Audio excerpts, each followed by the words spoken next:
Can everyone find a seat? We're going to get started.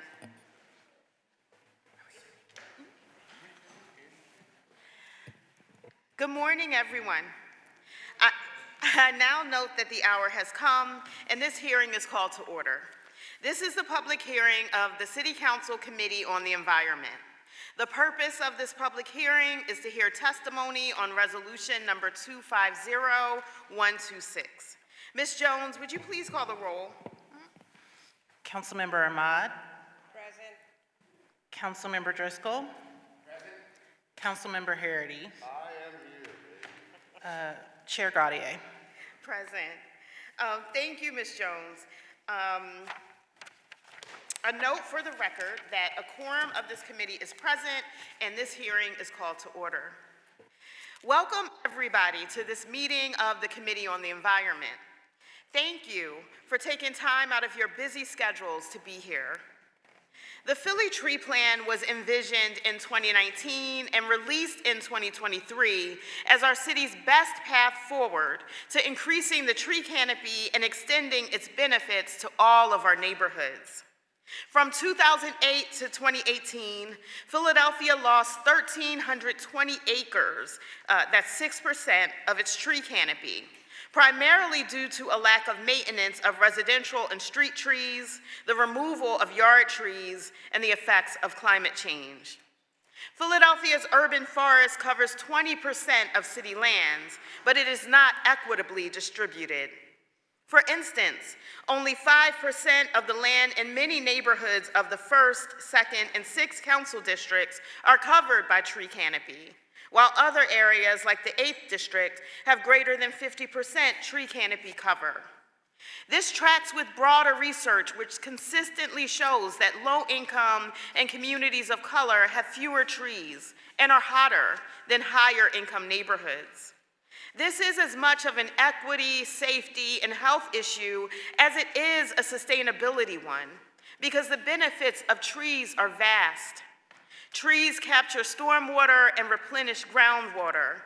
They help clean the air in polluted areas, improve mental health, and cool air and surfaces of the built environment, especially during heat waves that are growing more intense and frequent with climate change. One study by the UCLA Luskin Center found that shade can reduce heat stress on the human body from 25% to 35% throughout the day and has been correlated with a reduction in gun violence. And we know that here in Philadelphia, neighbors without a robust tree canopy can get up to 10 degrees hotter, and heat kills. Thanks to many of you in this room, we are making important progress in implementing the tree plan. In total, 2,421 trees were planted across Philadelphia by both the city and partner organizations during FY 2023. City Council is participating in tree planting efforts as well. Majority Leader Gilmore Richardson's tree canopy bill and Philly Tree Fund amended the zoning code to enhance tree plantings, create buffers between industrial zones and residential areas, update parking lot rules, and eliminate exemptions for tree replacement in parks and open spaces. It also establishes a Philly Tree Fund, collecting payments for trees removed and not replaced on site, with a goal of incentivizing 30% canopy cover, aligning with the city's canopy growth targets. While I celebrate how far we have come, we cannot rest on our laurels. So today we are here to explore what is needed to do more to achieve the tree plan's ambitious goals. This conversation is more important than ever because President Trump has made it abundantly clear that he does not care about the health and safety of our communities or the city's ability to withstand global warming. Trump fired EPA staffers working on environmental justice in Philadelphia, and he canceled a $75 million grant to the Arbor Day Foundation and other funding meant to support forestry programs across the nation. While the federal government is abandoning its duty, Philadelphia is going to have to step up.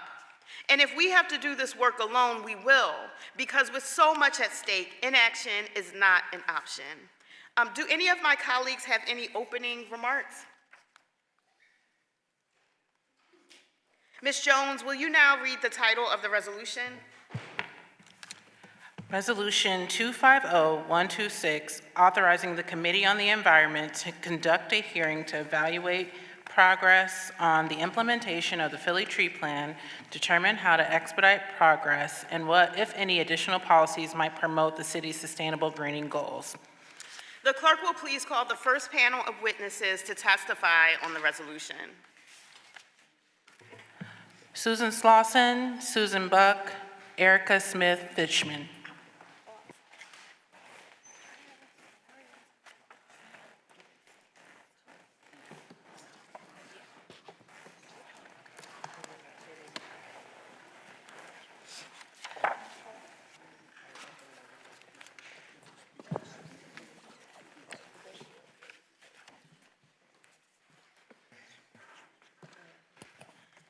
Good morning, Commissioner, and good morning to the Parks and Rec team.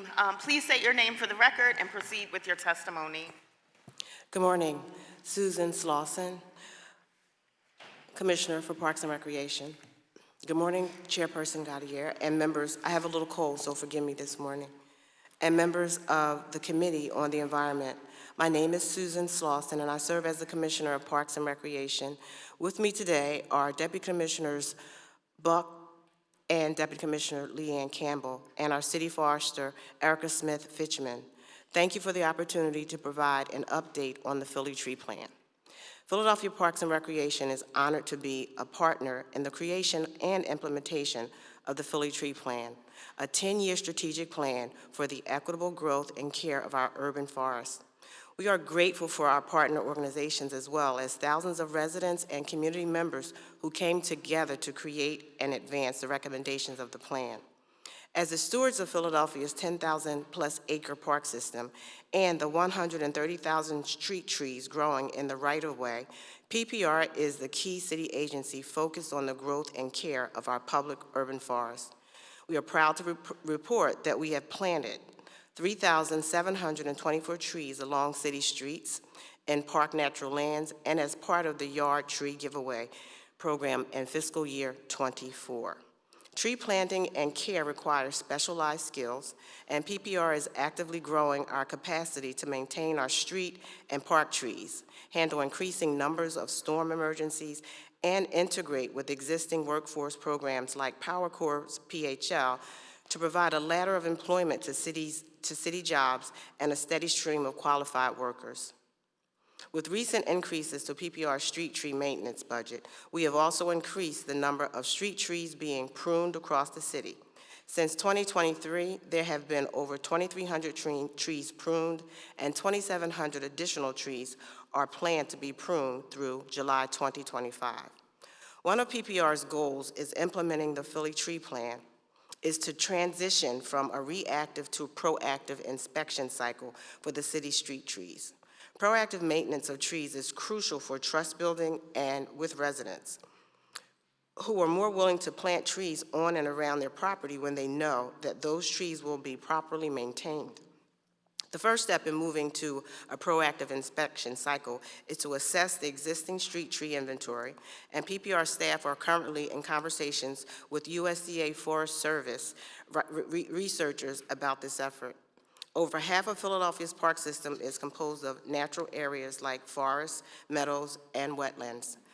Natural lands like this make up 40% of the city's tree canopy and provide crucial services like air and water filtration, oxygen production, wildlife habitat, and more. As part of implementing the Philly Tree Plan, PPR staff are working with the USDA Forest Service to create a comprehensive assessment of the health of these natural areas, which is crucial to determining the management strategies needed to keep them healthy and protected. This work is funded by the city operating budget and with the support of the William Penn Foundation. In the 2 years since the Philly Tree Plan was released, PPR has brought on new staff in the Urban Forestry Unit dedicated to improving coordination and communication about trees within the city and between the city and its residents. The new city forester position is a central point of contact for all the tree-related programs and activities in the city. Because of this new position, PPR is now working much more closely on tree planting and care along with our colleagues in Philadelphia City Planning Commission, License and Inspections, Office of Transportation and Infrastructure Systems, OTIS, Department of Commerce, Streets Department, Capital Programs Office, and PICO. PPR's community forestry program, Tree Philly, continues to work closely with residents in priority areas of the city as defined by the Philly Tree Plan. These areas have the lowest tree canopy, highest heat vulnerability, and lowest air quality in the city, among other environmental justice criteria. Tree Philly staff act as liaisons to residents in these areas for all tree-related resources, bringing the benefits of trees to residents who need them the most and the ways that support them the best. The Tree Philly program is focused on building trust, providing support, the Tree Philly program is focused on building trust, providing support, educational and material resources to residents, and empowering them to welcome trees into their neighborhoods. Tree Philly staff work with community partners in priority areas who guide their neighborhoods. Tree Philly staff, they're planning and they care for projects from beginning to end. Since launching this neighborhood-focused model, 50% of trees distributed through Tree Philly's Yard Tree Giveaway events are distributed in the priority areas of the city. Green spaces and oases in areas where the city is densely built, and the tree canopy supports areas that have been identified as heat islands. One of PPR's most recent community forestry projects is the Commercial Corridor Tree Planting and Care Program, a partnership with the Department of Commerce and the Taking Care of Business, TCB program.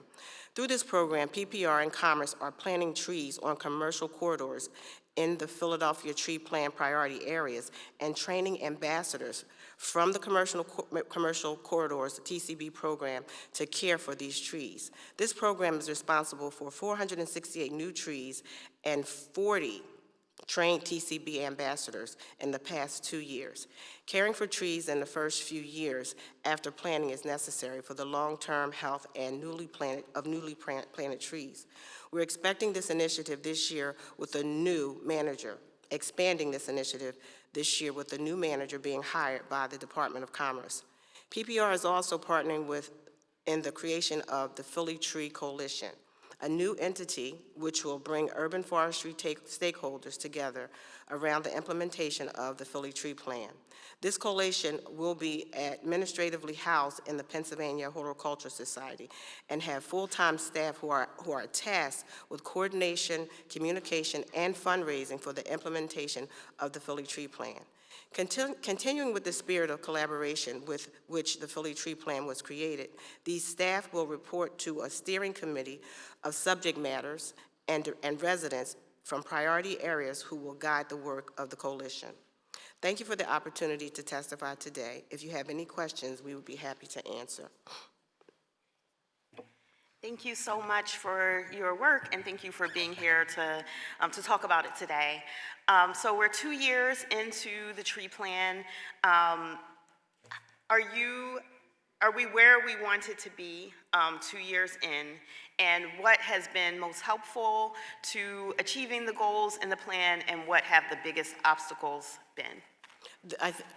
I think the first thing that's most helpful is that we were able to identify and hire an urban forester who guides this project. You have to have the necessary staff in place, and with her guidance, I think we're moving.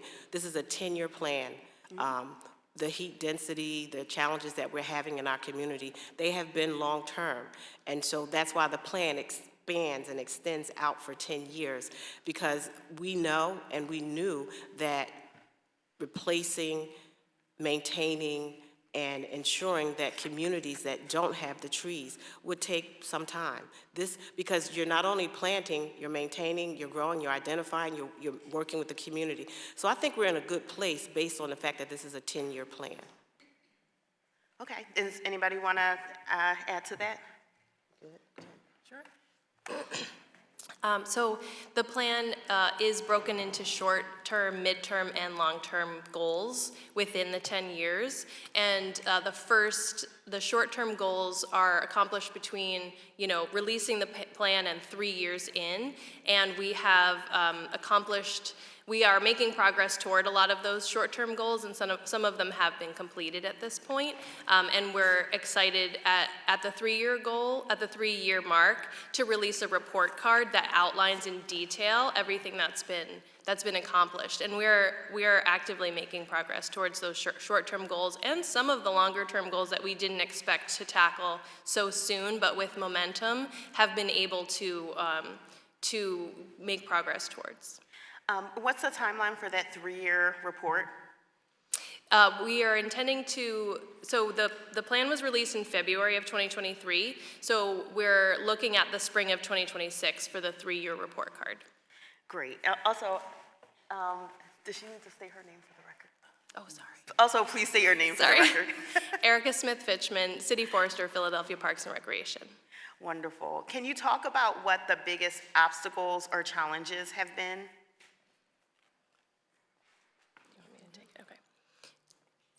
The biggest obstacles to, I can speak from the perspective of the Parks Department. This is an effort that includes many different organizations, and I'm excited for you to hear from a lot of them coming up.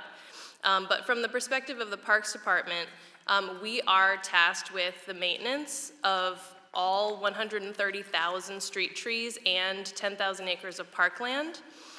We have had a lot of retirements in our urban forestry crews, and so we need to increase our capacity in order to maintain those trees, not only with increased funding for the contractors who help us maintain that, but also with increased skilled workers who we are actively working to recruit.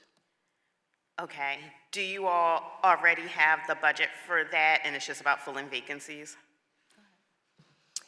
We do have vacancies that we're looking to fill right now, yes. Okay. And then in the plan, we have, within those 10 years, the recommendation to expand for another crew. We have 3 to expand to 4 as well. Okay. The answer is yes, we do have the funding in our budget. Okay. Can you talk more about the Philly Tree Coalition and how that will explicitly help the city to achieve the goals of the tree plan?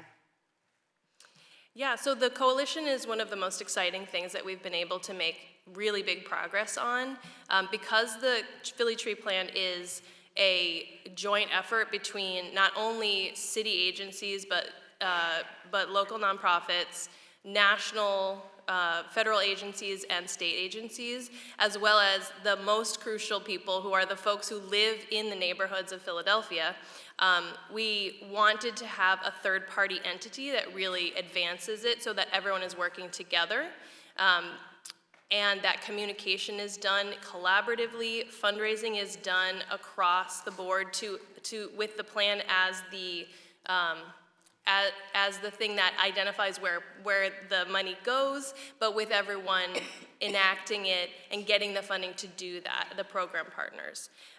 And so the Philly Tree Coalition is going to speak as one voice for all of those stakeholders, and it will be, the staff of that coalition will be housed at the Pennsylvania Horticultural Society, but report to a steering committee of subject matter experts and residents from these 7 priority areas that are outlined in the plan, so that those folks have a meaningful voice in the decision-making of plan activities. Great, thank you. And then one last question, and I'll open it up to my colleagues. Commissioner, I love to hear you talk about moving towards the proactive inspections in order to build trust, because I find that when we face resistance from neighbors around getting trees planted on their blocks, it's mostly because of their experiences with trees in the past that haven't been maintained. And so now they don't wanna participate anymore because they've had that negative experience. So I think that the proactive inspections are really important. When will that be up and running? That's already up and running, isn't it? Well, if we could, you and I spent some time on one of the corridors in South Philadelphia. Part of us being able to ensure the health of the trees is to hire people from the community to go for 2 years and maintain to ensure that the trees are healthy. I think one of the biggest pieces for community members to want to have trees planted in their neighborhoods is to ensure that they're educated. And a big part of this plan is education. And so you get an opportunity to find out whether this tree fits, whether you have to worry about your cement being broken, because that's one of the big challenges. People are concerned that, 10 years later, they're gonna have issues with the pavement outside of their homes. And this plan provides education for community members. It provides interaction with the teams that are going out and working in the community. And so that's really huge when we're talking about being proactive. They're not just out there getting a tree, planting it, and we leave and we don't show back up. We show up for 2 years. Okay, so let me just make sure I understand. When you're, in the testimony, it says we're gonna be moving towards citywide sort of proactive inspection of street trees. We're saying that's already up and running? No, I'm sharing that we're already doing some things and we're still moving towards that proactive piece. I just wanted to share that although we haven't started that part of the plan, we are still doing things that 10 years ago, 5 years ago, that we did not do. So this is on top of what the tree plan is providing. Erica can speak to the proactive piece, but I just want you to know that we've already begun steps, and you actually were out there and you were a part of that. Yeah, that was great. Thank you. Erica. So with our street trees, the trees that are planted in the right-of-way, we have inspectors and contract managers who do planting, pruning, and removal of those trees. We do that by request from residents, and the transition to proactive requires us to know more about the species, age, and health of our system, and we do know those things, but we need to know, based on that, what is the ideal cycle of proactive inspection so that we can have people going out into all of the zip codes of the city on a cycle, and we can communicate that to people and say, your trees will be looked at in, this quarter or this month of the year, et cetera. So that's where we're talking with the Forest Service about doing that study, and then their recommendations will inform how we transition into away from reacting to people's requests to being a proactive system. And what's our estimate on the timing for moving towards that type of system? The goal for the transition to proactive, I believe, is one of the longer-term goals. So I just need to remind myself. Okay.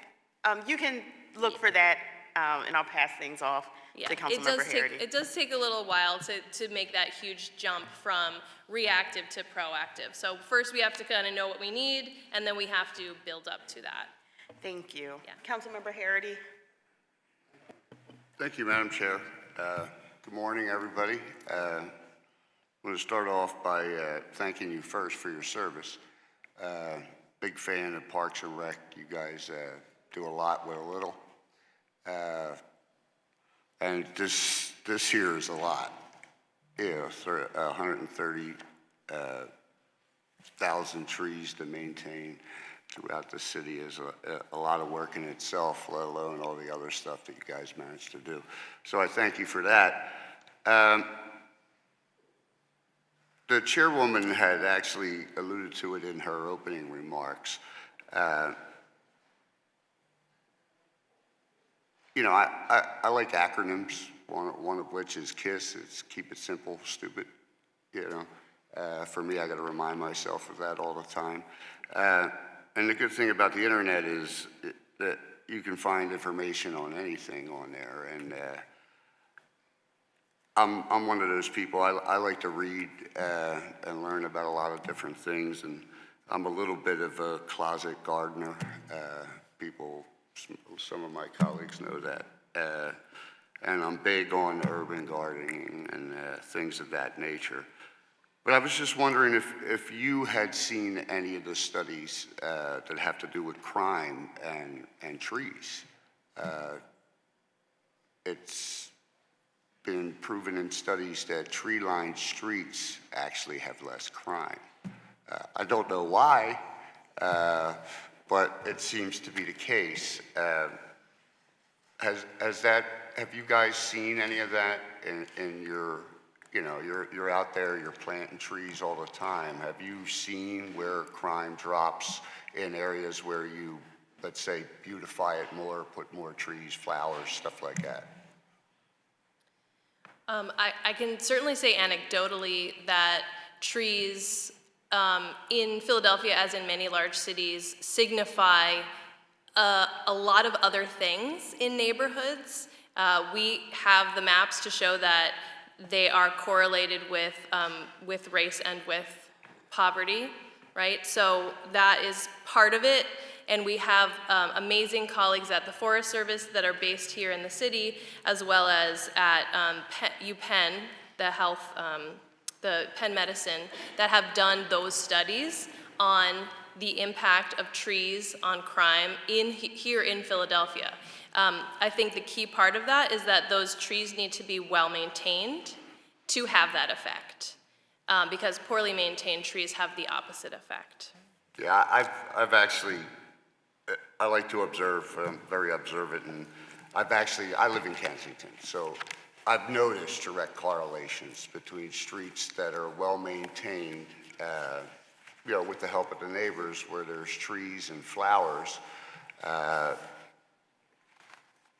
kind of deters drug dealers sitting up on them things, because they know the neighbors have a little bit of a sense of pride, and they end up reporting. So definitely would like to see more of that. And like you said, we have made big steps in tree knowledge, because we know now that some trees, the root systems are more evasive than others with your pipes and concrete. But we have trees now that you guys are supplying, or the Horticultural Society I know is supplying, where the roots do not grow like that. So just glad to see about the education part. And what can you tell us more about how you're educating people? And because that's a big deal. People don't want to put them on their pavement because they think in 10 years they're going to have this massive tree. But the fact of the matter is, we have trees that we're giving out now that don't get that big. It still do the same thing that we're trying to do, which is clean the air, and dust and pollutants gets all eaten up by the trees. So what can you tell me about the education part of it that you're doing? We have our community forestry program, Tree Philly. The power of that program is that we are working directly with communities to plant and care for trees in the ways those communities want us to. So in some communities, they don't have yards, they are uncomfortable with street trees in residential areas. That's where the idea of planting the trees on commercial corridors came from, because people in those neighborhoods were most comfortable with that. And so that's where we started, and it can expand from there. In Kensington, we have amazing partners. You're going to hear from one of them, Jacelyn Blank from Philly Tree People, and her program, her organization is in partnership with PHS and their Tree Tenders program. So we all work together. The education from tree tenders, the support from those organizations, and the Tree Philly folks who are coming in and finding out what resources does this community want, and how do we implement those projects from start to finish with the residents participating and having a say. So sometimes that's park tree plantings, that's the commercial corridor program, that's giving away yard trees, that's supporting street tree planting. One of the most exciting things from the last 6 months is that we saw that some of the zip codes with the lowest tree canopy were requesting the highest numbers of street trees, which is really exciting for us to see. So I think that's a testament to the work that we're all collectively doing in these neighborhoods. Great. And just one more thing. Are you guys doing anything with the like raised beds or anything like that for in neighborhoods for residential? I think that our Farm Philly program and the our director of agriculture of urban ag would probably be best to speak to that. We in the urban forestry division are talking about are focused on trees planted in the ground. Okay, Thank you. Councilmember Ahmad. Thank you, Madam Chair. Good morning. Thank you for your testimony. I am so excited to hear about going from reactive to proactive. I think particularly in disinvested zip codes where people, they don't, after you work 3 jobs, you don't have time to come and beautify your street, right? So this is where a government steps up to be a partner in making sure that you have the same benefits somebody with more resources have in their communities. So I'm really happy to hear that. I had a question similar to what my colleague Jimmy Harity was saying about knowledge base of what I've encountered among constituents is knowing that this tree is not going to disrupt their plumbing, knowing that there's going to be follow-up and follow-through from maintenance. Those are all very important things to get buy-in from people to participate. And clearly you're getting that because you said you have a request from places where it didn't have trees who are asking for them. I also wanted to make sure that they're also getting the message about the health impact of these canopies, right, creating tree canopies. And I wanted to know if you are concurrently measuring that as you're doing this, so we have sort of an evidence-based platform to say, and that will also help us in budgeting processes to prove that we anecdotally understand that and know that, and there's been research, Dr. South from Penn has done that on the greening and correlation with violence. I just wanted to see if we're continuing with that sort of correlation as we go forward to see the benefits so that we can share that with people who might not be engaged in this process to really show it does make a difference on health, on engagement, on crime, on just the health, mental health of people. I'm just wondering if you have something going along as you're being proactive in this. I think those are really good points. We are extremely grateful for our partners at the Forest Service that are based here in the city of Philadelphia. We have one of the only urban field stations of the U.S. Forest Service here in our city. And those researchers, along with our university researchers, you're going to hear from Dr. Pearsall later, our partnerships with them and our partnerships within the city with the health department are going to be crucial for that case making.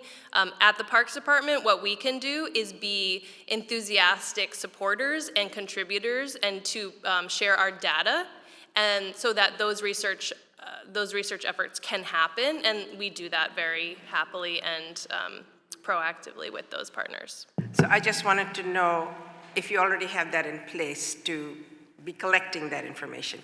Another point is, of course, as we mentioned, our president might not be, I don't know what he's going to do with the Forestry Service. I don't know if they're going to cut this, right? So we have to stand in that gap, and I'm just wanting to know who we can pull in, anticipating that this is not an area of interest for 34-time convicted felon who's leading our country. So I'm just putting it out there. How are we being proactive in that measure so that we don't lose all the work you're doing, and who might those partners be, including the current Forestry Service? Absolutely. We have a forest asset management system that we use, which we use to collect all of our data on all of our trees in the park system and in the street tree system. And so that is the data that we willingly share with and collaborate with researchers from our universities, researchers from the Forest Service, but also our health department, so that we can do case making and they can use the information, the data they have, to combine with the data we have. Yeah. My final note is to protect that data, because we are having a very vast sort of removal of information from public spaces. The CDC is not giving us updates on what is happening on, say, for example, infectious diseases. So we need I just hope all of us are protecting these things because this is serious in terms, not just in this space, across the board, right? And so I just wanted to make sure that we're put a pin on that and we're looking to really preserve our information, our data, and really impact the health and well-being of our constituents. Thank you. Deputy Whip Bass. Thank you. Good morning. Good morning. So I just really wanted to say thank you. I wanted to thank you for your work on this issue, and particularly Commissioner Slauson, who I've known and have worked with for years, and is the commissioner now, was the commissioner, a few moons ago, and came back under this administration, and for taking this challenge on. Trees are incredibly important. I mean, I'm not telling you something that you don't already know. But I'm just stating for the record, as the former chair of Parks and Recreation, listen, people love their trees. They want trees in the neighborhood. And the fact that you all have a handle on exactly what's happening, how it's happening, and making sure that the care that's necessary to make trees an asset and not a dangerous liability is very, very important. So I just really wanted to commend you all for the work that you're doing, and thank you. And keep up the good work and count on us for support. We'd be happy to support all of the work you're doing on this issue. So thank you. Thank you, Councilmember Bass. You're welcome. Minority Whip O'Rourke. Thank you, Madam Chair, and thank you all for your work and your service to the city.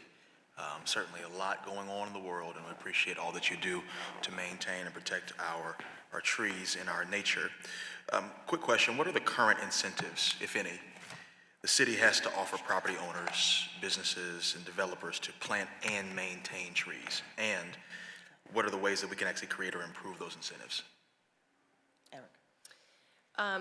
So the Parks Department is responsible for the street trees in front of someone's property or, alongside in the right-of-way. And those trees are planted and maintained for free. So that's one incentive. We also we also do a yard tree giveaway program to provide free trees that way. The update to the zoning code that Councilmember Gautier mentioned includes a new requirement for developers to plant yard trees for every 1,600 square feet of open space in a plan. And the number of trees that are required to be planted on developments for landscape buffers and other things has been increased as well. One of the big things that we want to do through the Philly Tree Plan is increase the support that people have to maintain their large trees and to remove hazardous trees on private property. As the Parks Department, we don't manage private property trees, but we have amazing partners who do that type of thing, and we're all working together to fundraise for hazardous tree removal program, programs to support people to care for those trees, because one of the things we learned with our tree canopy assessment is that one of the biggest drivers of trees, of the increase in tree canopy is trees getting bigger. Because when you plant little trees, it takes a while for them to get larger, but those big trees can get bigger and provide those benefits much more quickly. So protecting existing tree canopy, making sure we give away free trees, and providing support programs for people to maintain those trees are things that we're actively working to improve with our partners where we don't have jurisdiction and others can. We support that work. It's great to hear about the programs that help support that maintenance of those. Are you thinking through about how to make sure that folks are aware that those programs are available and how to get access to them? A lot of the work that we're doing is focused in the priority areas that the tree plan identifies, and those are identified through looking at where the tree canopy is lowest, asthma rates are highest, heat is highest, et cetera. So those areas that we're focusing new programs in are inherently the ones that can benefit the most from the increased tree canopy. Does that answer your question? Sure. I'll move on. Are there any protections in place for our current tree canopy? What I mean by that is, are there any sticks to ensure that developers or other folks are held responsible for any big changes that they make to the green landscapes? I know that we have to, we expect it, but is there any like paddles to kind of hold them accountable to that? So the Planning Commission is the entity that is much more related, is much more involved in that work.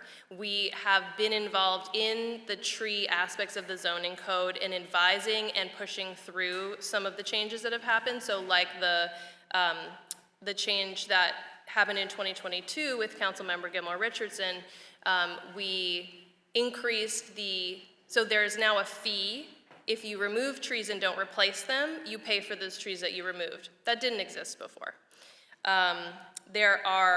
We removed exemptions from the tree requirements in the zoning code so that single-family homes didn't have to comply with them before. Now they do. So there are things that we have changed in the zoning code, but again, the Planning Commission is the entity that is doing a lot of that review and manages changing the code. We are working very closely with LNI and Planning Commission to push forward more changes to the zoning code for developers.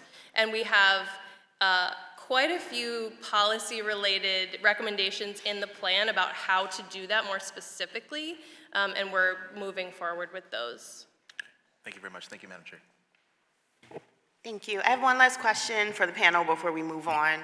I know that thankfully this work was supported by a $12 million grant from the prior federal administration. To your knowledge, do we have access to that funding? The Forest Service grant. The IRF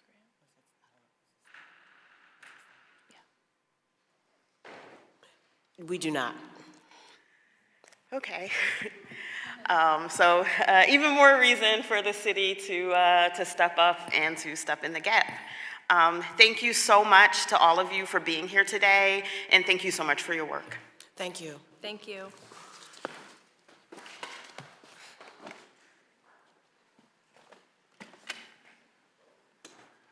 Will the clerk please call the next panel of witnesses to testify? Paul Devine Batone and Hamel Pearsall.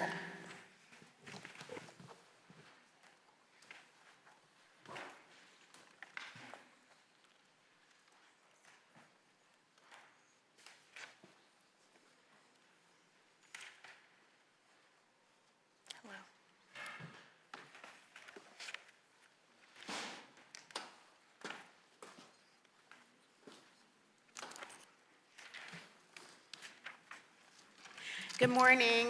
Please state your name for the record and proceed with your testimony. My name is Hamel Pearsall. My name is Paul Devine Batone.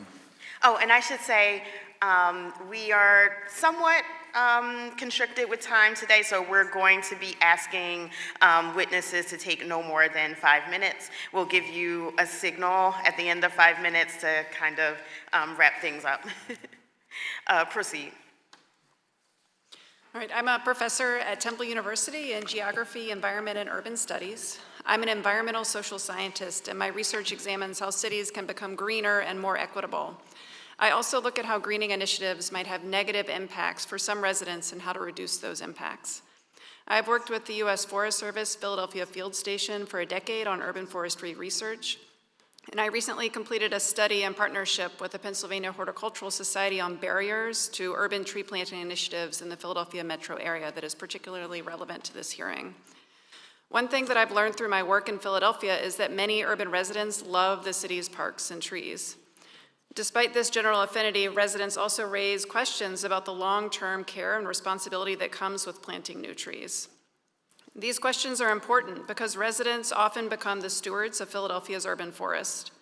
While many residents can get a yard or street tree for free and have an enthusiastic team help them plant it in the ground, residents are often the ones caring for the tree over the next several decades.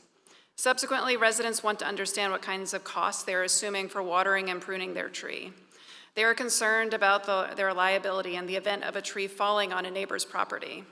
They wonder if a tree they recently helped to plant will simply be removed during the next redevelopment project and are frustrated over the lack of protective tree policies in the city. In my opinion, this is where the Philly Tree Plan really shines.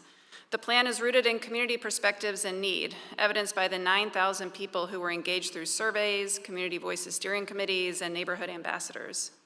Because residents are the primary stewards of the urban forests, it is important to have a plan that builds trust in community.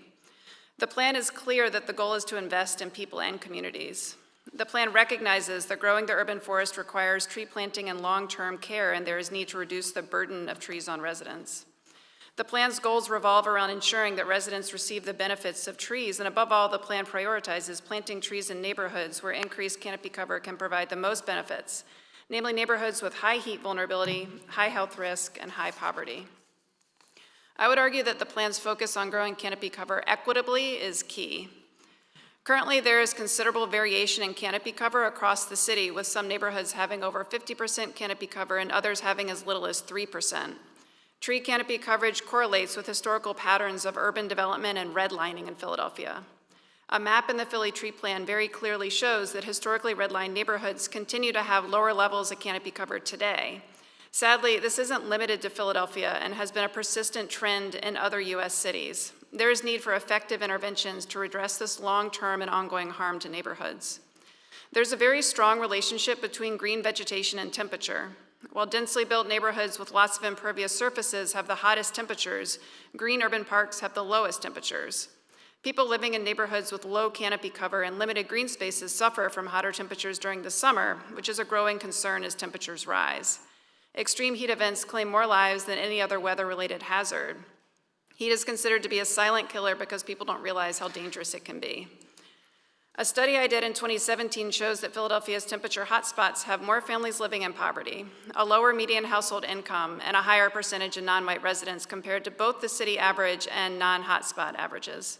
These differences were statistically significant, and this is a clear environmental justice issue.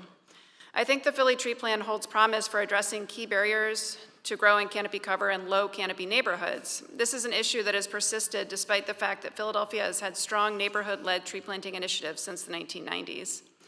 The plan dedicates key supports to some of the areas that present the main obstacles to increasing canopy cover.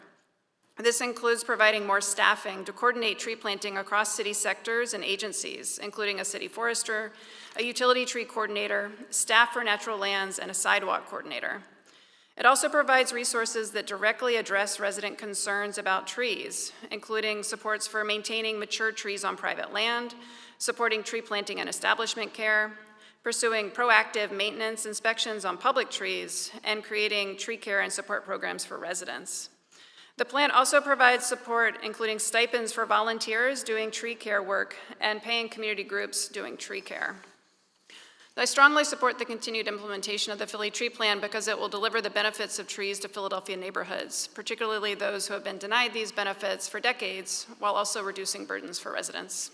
Thanks to the committee for inviting me to give my testimony today. Thank you. Thanks for your work and for your testimony. Please state your name for the record and proceed with your testimony. My name is Paul Divine Batone, and I'm a pediatrician who specializes in adolescent and young adult health, as well as climate and environmental impacts on health and justice.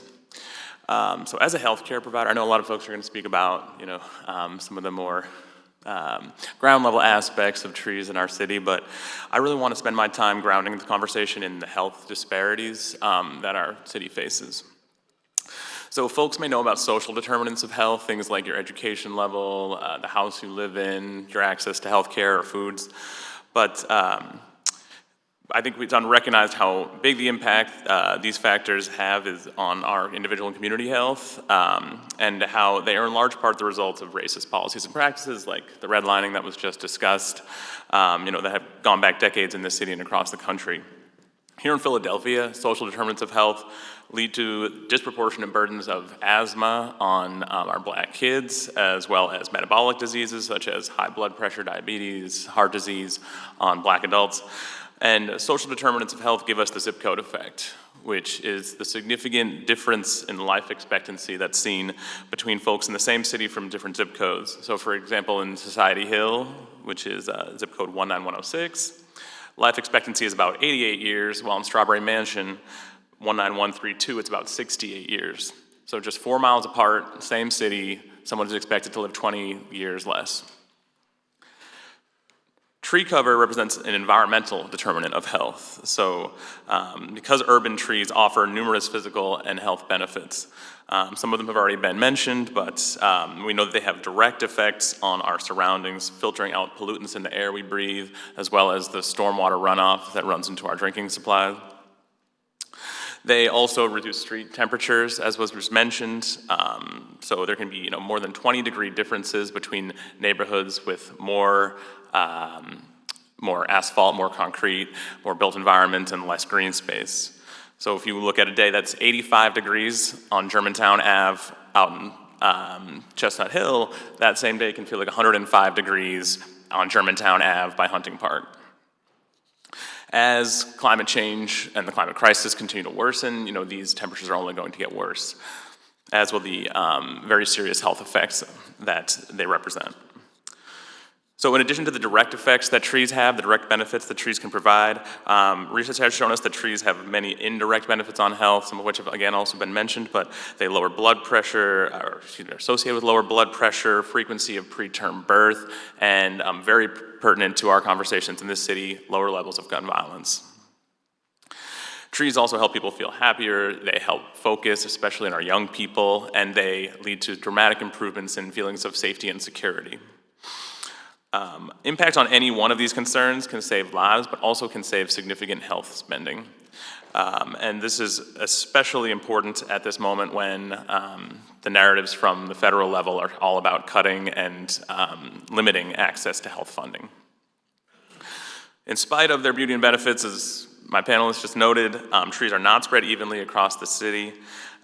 Neighborhoods that have the least tree cover are not coincidentally the same neighborhoods that were redlined 80 years ago and the same neighborhoods that today have the highest rates of childhood asthma, type 2 diabetes, and gun violence and its associated traumas.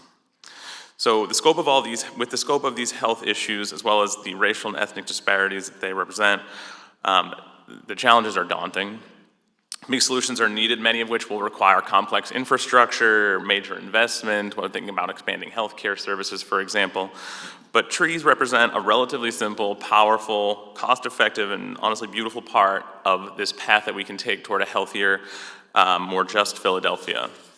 And in light of the dimming prospects of big federal action, or any federal action, to represent health or the environment, local community-based actions, like what we're discussing today, are pivotal. And so as a doctor, parent, a nature lover, and a Philadelphian, I just want to offer my full support for the tree plan and the work that folks have mentioned. Thank you. Thank you so much to both of you for coming to support the plan and for sharing the data behind why the plan is so important to the city. Is there anything that you would like to see the city do differently or better with regards to the plan? I guess I would just like to say that I think this increased resources and staffing is so important for the implementation, and I think it's important to be able to provide that over the long term. Thank you. And it was mentioned earlier that one of the most dramatic cuts was to any environmental justice on the federal level, was to any environmental justice initiative. And so, just speaking to the justice perspective here, we again know that the tree canopy is least in those areas that do have the highest burden of chronic disease. And so, not just in terms of, the healthcare savings, which of course could be huge and very important for all levels of government. It's also, I just think, important that we focus even more on the environmental justice aspects here. I know that was mentioned by the folks from Parks and Rec. But, I think that is really what's going to help this plan succeed, is if folks can look at their neighborhood and can recognize, the disparities that they see in action, in their families, in their communities every day, and see that there are benefits being provided. Thank you. Minority Whip O'Rourke. Thank you, Madam Chair, and thank you both for your testimony. Based on your understanding of the tree plan, what do you think the city should prioritize as an important next step, especially from a public health lens? So there is some data. There's a lot of research that's done on trees and health, fortunately. And I guess I'll just say really quickly that, I think these hearings are the reason why the federal funding is being cut, because when we don't have research that tells us that this stuff is helpful, that these things are so important, research that is very, very often federally funded, then there's no conversation about it, and folks who have corporate power, folks who have, bigger say in some of these things get to do whatever they want. So that's why I think it's, so important that we have research on any level. But to your question about priorities, some of the research shows us that trees in public spaces actually have greater benefit for some of these health metrics as opposed to trees that are in private spaces. So to the question that you asked the prior panel, certainly we should support trees on all properties, but really focusing our funding in public spaces can be a very important piece.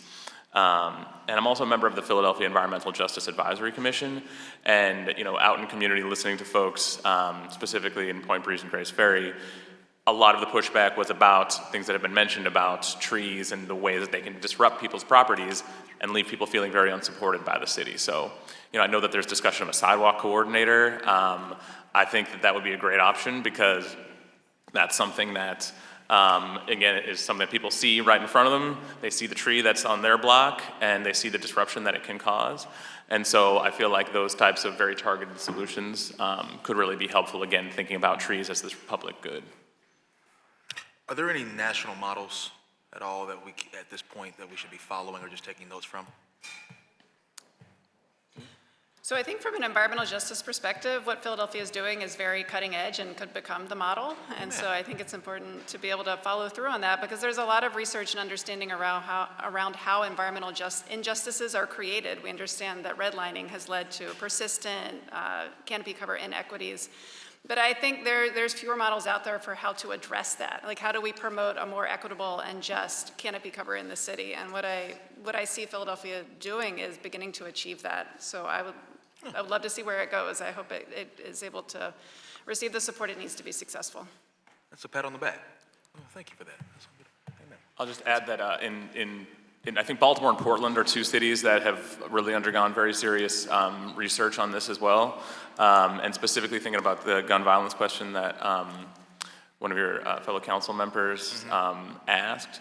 And so, I think that there definitely, again, there's ample work being done out there, which is great to see. But I know in Baltimore specifically, they have really been looking at where trees are planted, which types of trees seem to provide the most benefit for gun violence reduction, and finding some interesting things. Thank you very much. Thank you, Madam Chair. We are the model. I love that. So that means we got to keep it up. So thank you so much for your work and your testimony, and for being here today. Thank you. Thank you. Will the clerk please call the next panel of witnesses to testify? Chaselyn Blank and Dominique London.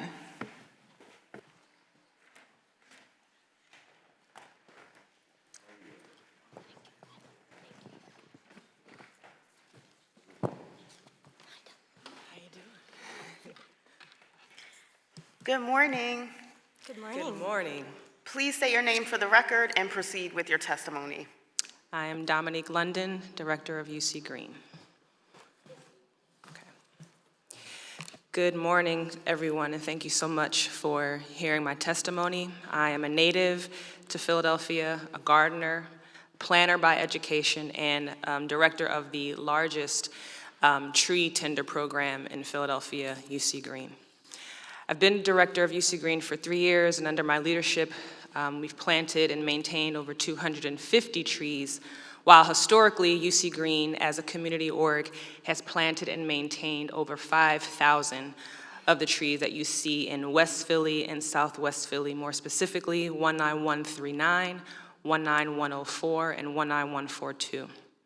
Before this role, I was asked to be a neighborhood ambassador under the Philly Tree Plan for the King Sessing area where I used to live, which informed the Philly Tree Plan. My job was to speak to neighbors about their thoughts on trees, if they wanted them, why or why not, what they thought of our neighborhood being a heat island or one with shade. I recorded these findings and reported them to the leadership of our tree plan. And what we found was that if given the right resources and education, people absolutely want to work, live, and play where there's dense tree canopy. So how do I feel personally about the tree plan? There's a Chinese proverb that says the best time to plant a tree was 20 years ago. The next best time is today. The tree plan was overdue. It is a very thoughtful plan. Philadelphia is the largest urban park system in the United States of America with an unequal distribution of tree canopy and a 20-degree difference from one part of the city to the next because of this. The greatest thing about this tree plan is that it aims to correct this unequal distribution. Philly is a city of firsts. It's where our Constitution was ratified. Look at our eviction diversion program. The rest of the country looks at Philadelphia for what we're doing. So I want us to keep in mind that there's a macro sort of vision to be looking at right now. Trees are the only urban infrastructure that actually increases in value and service over time. Not your subway systems, not your buildings, it is trees. They're your air purifier, your flood mitigator, your wind barrier, your news reducer, your traffic calmer, just to name a few of the services and benefits that trees provide. What I've seen since the rollout of the tree plan is a ramping up of coalition building amongst many of our constituents here, our community organizations. People who have never really worked together are now working together, finding intersections of their work. There's been an increase in tree requests in neighborhoods like Cobbs Creek, Kingsessing, Mill Creek, Powelton Village. A wider understanding of the barriers to planting trees and tree denials, which I can get into, I'm sure you'll ask me that. Community pride and care and a desire to design the built environment amongst residents. Commercial businesses inquiring more about trees, an increase in green jobs and tree planting, and an increase in education opportunity as it pertains to trees, like tree tours and walks, more engagement with the outdoors. Some of the challenges that I've been able to see during this time, built environment issues that become cost prohibitive to most residents, like cracked sidewalks, dead trees that you have to remove, and tree stumps that need to be ground down. All these are the responsibility of the homeowner before they can even get a tree. We spoke about Councilwoman Gilmore Richardson's introduction to some of the development standards. I would love to see sort of how that's enforced. Another barrier is the renter versus homeowner situation. If you want to get a street tree planted in Philadelphia, you have to sign the application. In order to sign the application, you have to be the homeowner. So what UC Green is doing is quite unique. We're actually engaging more with property owners and landlords on behalf of their tenants to say, hey, you have about 10 tenants who are requesting trees. You are the one that needs to sign this. And so that's something that we're working on. Trust was mentioned here earlier. We need our leadership, we need our mayor, we need you guys speaking publicly about this tree plan and what is happening in our neighborhoods.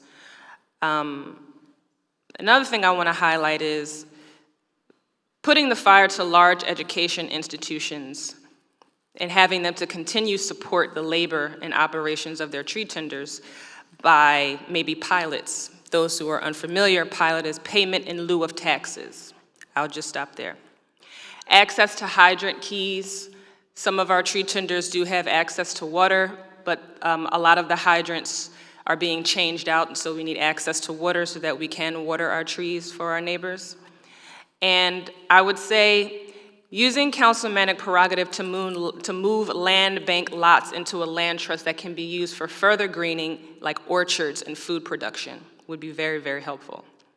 While the tree plan from inception to implementation is a large undertaking, and I'm proud to be a part of it, it is a small step toward a holistic approach to what environmental justice in Philly should look like. I would be remiss if I did not lift up the vision and the labor of Ash Richards and her leadership on the Philly Urban Ag Plan, a 10-year framework for investing in agriculture and food justice. Both of these plans are the seed to growing a healthier, greener, safer, and more self-reliant Philadelphia. In the words of Lao Tzu, to see things in a seed, that is genius. Thank you. Thank you so much, Dominique. We so appreciate the work of UC Green in the 3rd District. Thank you so much. And I also want to lift up that you taught me a new term that I never let go of during our work with the Reparations Task Force. You talked about greenlining, right? We've been talking a lot about redlining and what it has meant for communities to be starved of, intentionally starved of resources. And you were proposing that in response to that, we should do greenlining, right? And to me, I interpreted that as making sure that those same neglected communities have trees and are green, but also that we're investing resources in so many other areas. So thank you for the passion that you bring to this work. Thank you. Please state your name for the record and proceed with your testimony. I'm Jacelyn Blank. Good morning, Philadelphia City Council. Thank you, Councilwoman Gauthier, for the opportunity to testify today. I'm truly honored to be considered an expert witness, to be able to share my lived experiences and professional knowledge in hopes to benefit my fellow citizens of Philadelphia through continued advocacy for the necessary funding to further the implementation of the Philly Tree Plan. My name is Jacelyn Page Blank.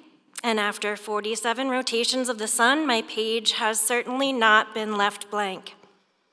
In the earliest years of my introduction to urban living, I navigated my way around this city by bicycle, bus, car, and train, while dodging the myriad potholed streets of Kensington, down to Gray's Ferry, up and through the Northeast, and back across Broad Street to Strawberry Mansion.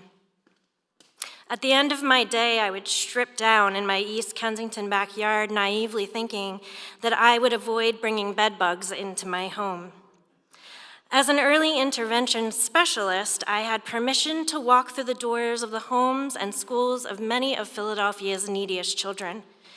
It was behind the walls of those buildings and my travels on those treeless streets that I learned the naked truth about redlining.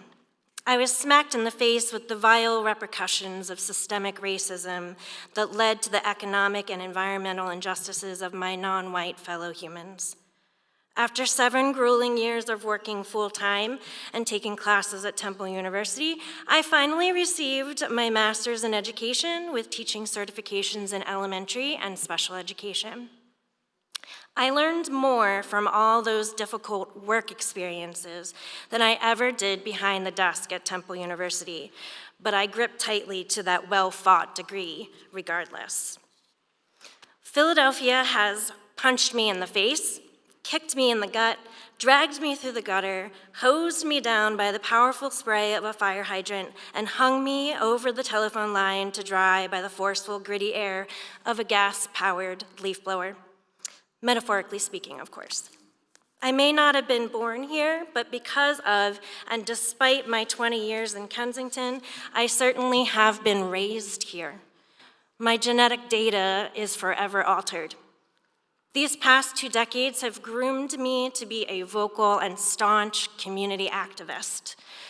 I have led countless groups of suburban college students and cleanups of my neighborhood as a board member of the East Kensington Neighbors Association.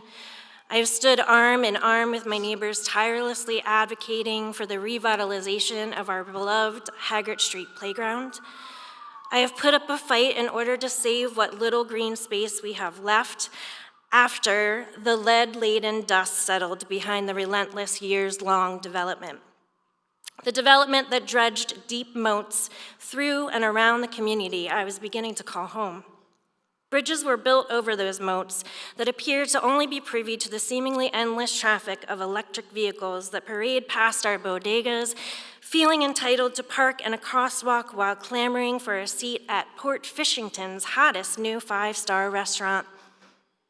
I am not only an educator and community activist, I am a steward of the Rainbow Garden, which has to be the Philadelphia's tiniest preserved neighborhood gardens trust lot. I am co-founder of the Friends of H.A. Brown Elementary, one of Philadelphia's emeralds in the rough of public schools located across the street from the Rainbow Garden. Back in 2018, when I became steward, my first action was to have the lot cleared to improve sight lines, and then it sat for years because of the homeless encampments, flagrant drug abuse, and increased prostitution. H.A. Brown is where I completed my student teaching in 2012, and where my son attended as a student for 5 years. I am a Pollinator Partnership certified pollinator steward. I am also a survivor of hepatitis A, and I am one tough mother of an even more resilient, wide-eyed, and emotionally conflicted 11-year-old who has witnessed more about being human than I ever imagined when I was his age. I am known by some as their preschool child's teacher, and known by others as someone who will stand up for what is right and who is certainly not afraid to speak truth to power. However, I am more well known for the 18 years of volunteer work I just dedicated to the planting and care of thousands of street trees through Philly Tree People, the not-for-profit volunteer-operated tree tender organization I co-founded back in 2007. I am a proud graduate from the class of that year from the Pennsylvania Horticultural Society Tree Tender Program. This certification led me down a splintered path to becoming an International Society of Arboriculture Certified Arborist. Philly Tree People operates in 19125 and 19134 neighborhoods of Kensington, yet reaches a wide audience. In partnership with PHS and Philadelphia Parks and Recreation, Philly Tree People has facilitated the planting of over 2,000 street trees since our inception. We have also provided educational events on the vital maintenance and pruning of our youngest trees to share the knowledge to others on what is needed for them to survive and thrive. We have built lasting relationships with many of our local public schools and Friends of groups for local parks, and worked with civic associations to spread the word about the importance of trees within our urban environment. We have gathered hundreds of volunteers to assist us in the planting of these trees because this act is an immediate gratification for a quick Sunday morning. We have spent countless hours working side by side with Philadelphia youth, teaching them the skills we have gained in hopes that they will perpetuate the good work in their communities and demonstrate that the trees are something of value and they are necessary for everyone to survive and thrive. We have led, although unfortunately a lot fewer, groups of volunteers to prune, provide tree care, tree pit maintenance, and collect data on the health and well-being of the trees we have planted as well. Oh, I can't.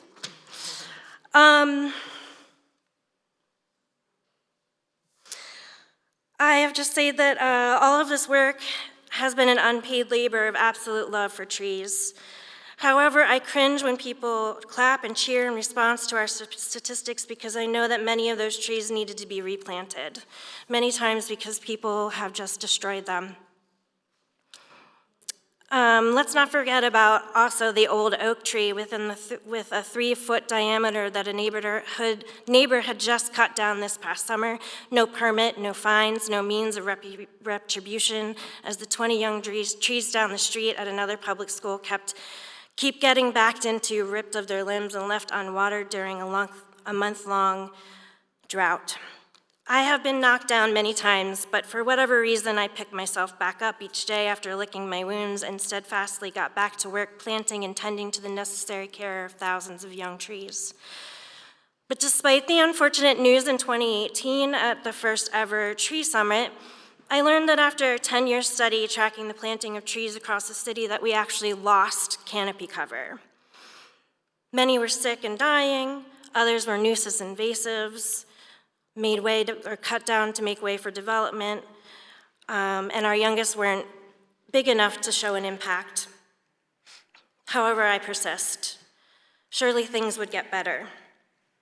For the next several years, myself and other like-minded Philadelphians spent hours on Zoom calls at the Community Voices Steering Committee meetings, helping to shape a plan to bring back the canopy we so desperately needed. Planning to engage every neighborhood, ambassadors were paid and talked to in the hardest hit neighborhoods. Can you take like the next 10 seconds and complete your testimony? In late February of 2021, I was stunned not at the fact that the Philly Tree Plan had been published, but rather that a blog had been posted about the destruction of hundreds of trees at Cobbs Creek. I can go on and on about that, and what others seem to think is fine to do. I drove away in dismay after being on that property, and I can't believe that my city, simultaneously working with us to create the Philly Tree Plan, also made deals to eradicate the majority of what was being planted. My 2,000 trees over 20 years is negated when those trees are removed. So I simply wish to get to my wish list for Philly Tree Plan. I want to keep planting more trees, but I also feel like desperately giving up. I want actual laws to protect our heritage trees. I want laws to protect them all. I want those who are destroying our trees to be fined and educated on how to properly prune and take care of and plant. I want the community members who are working hard to be paid and cared for and understood. I want community members who are going to be caring for these trees to be trained by professional ISA certified arborists. I want my city to stop making deals with the devils and to actively listen to and adopt the collective knowledge of the folks who have been doing this work for free. I want funding. I want there to be a priority because protecting, successively planting, and continually maintaining our urban forests has scientifically proven to be one of the most simplest solutions to our most pressing issues.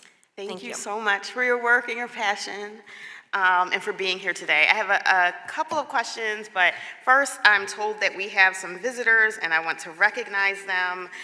So we have Samuel Gompers School and Potter Thomas joining us today. Hi, thank you so much.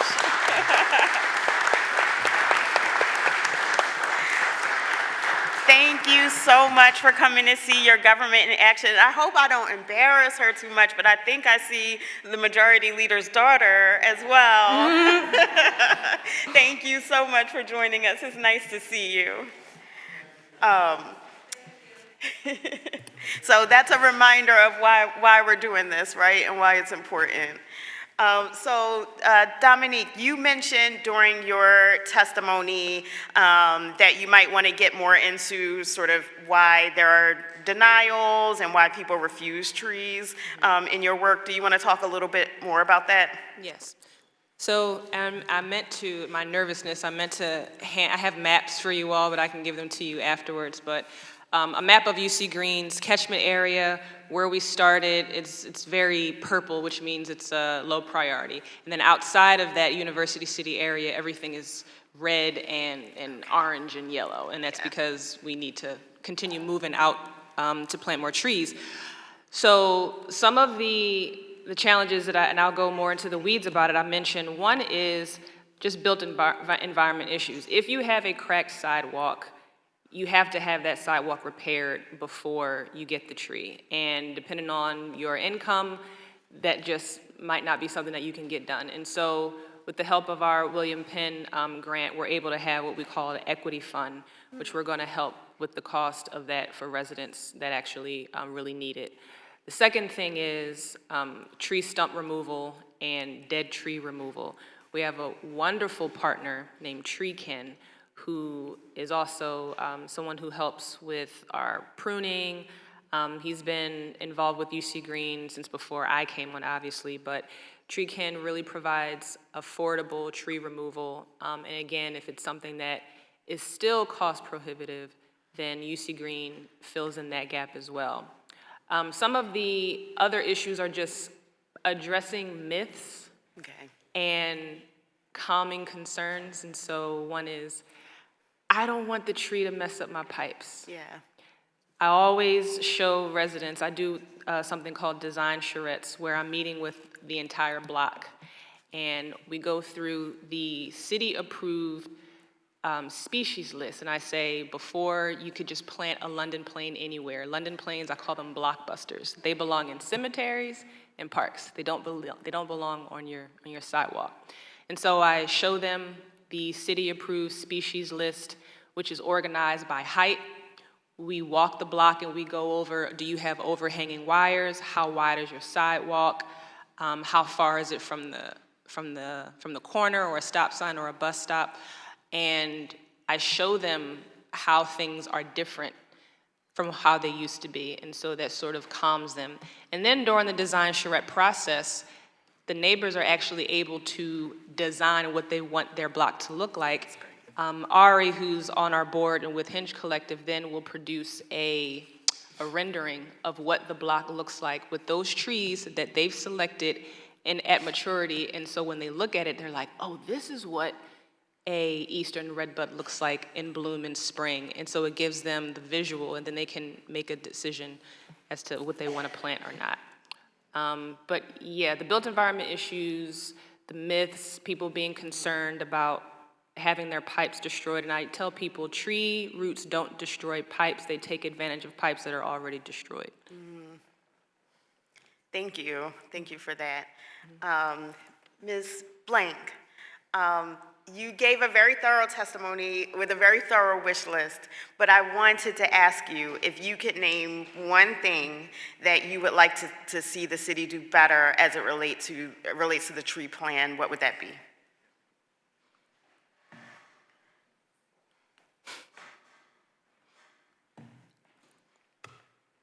I would like for the city to take this very seriously. All members, not just our environment committee, you're here for a reason. And fund the people who are doing the work. Don't recreate the wheel. Thank you so much. Minority Whip O'Rourke. No question, just simply wanted to, thank you, Ms. Blank, for your advocacy, as Chairwoman said, your passion on this matter, but also to you, London, for the work that you do, the education that you provide in a real sense. I've known your work for some time, and just thankful for what you bring to the city. You are a bright spot in our society. Thank you very much for your education and your advocacy. Councilman Harity. I want to thank you for your work.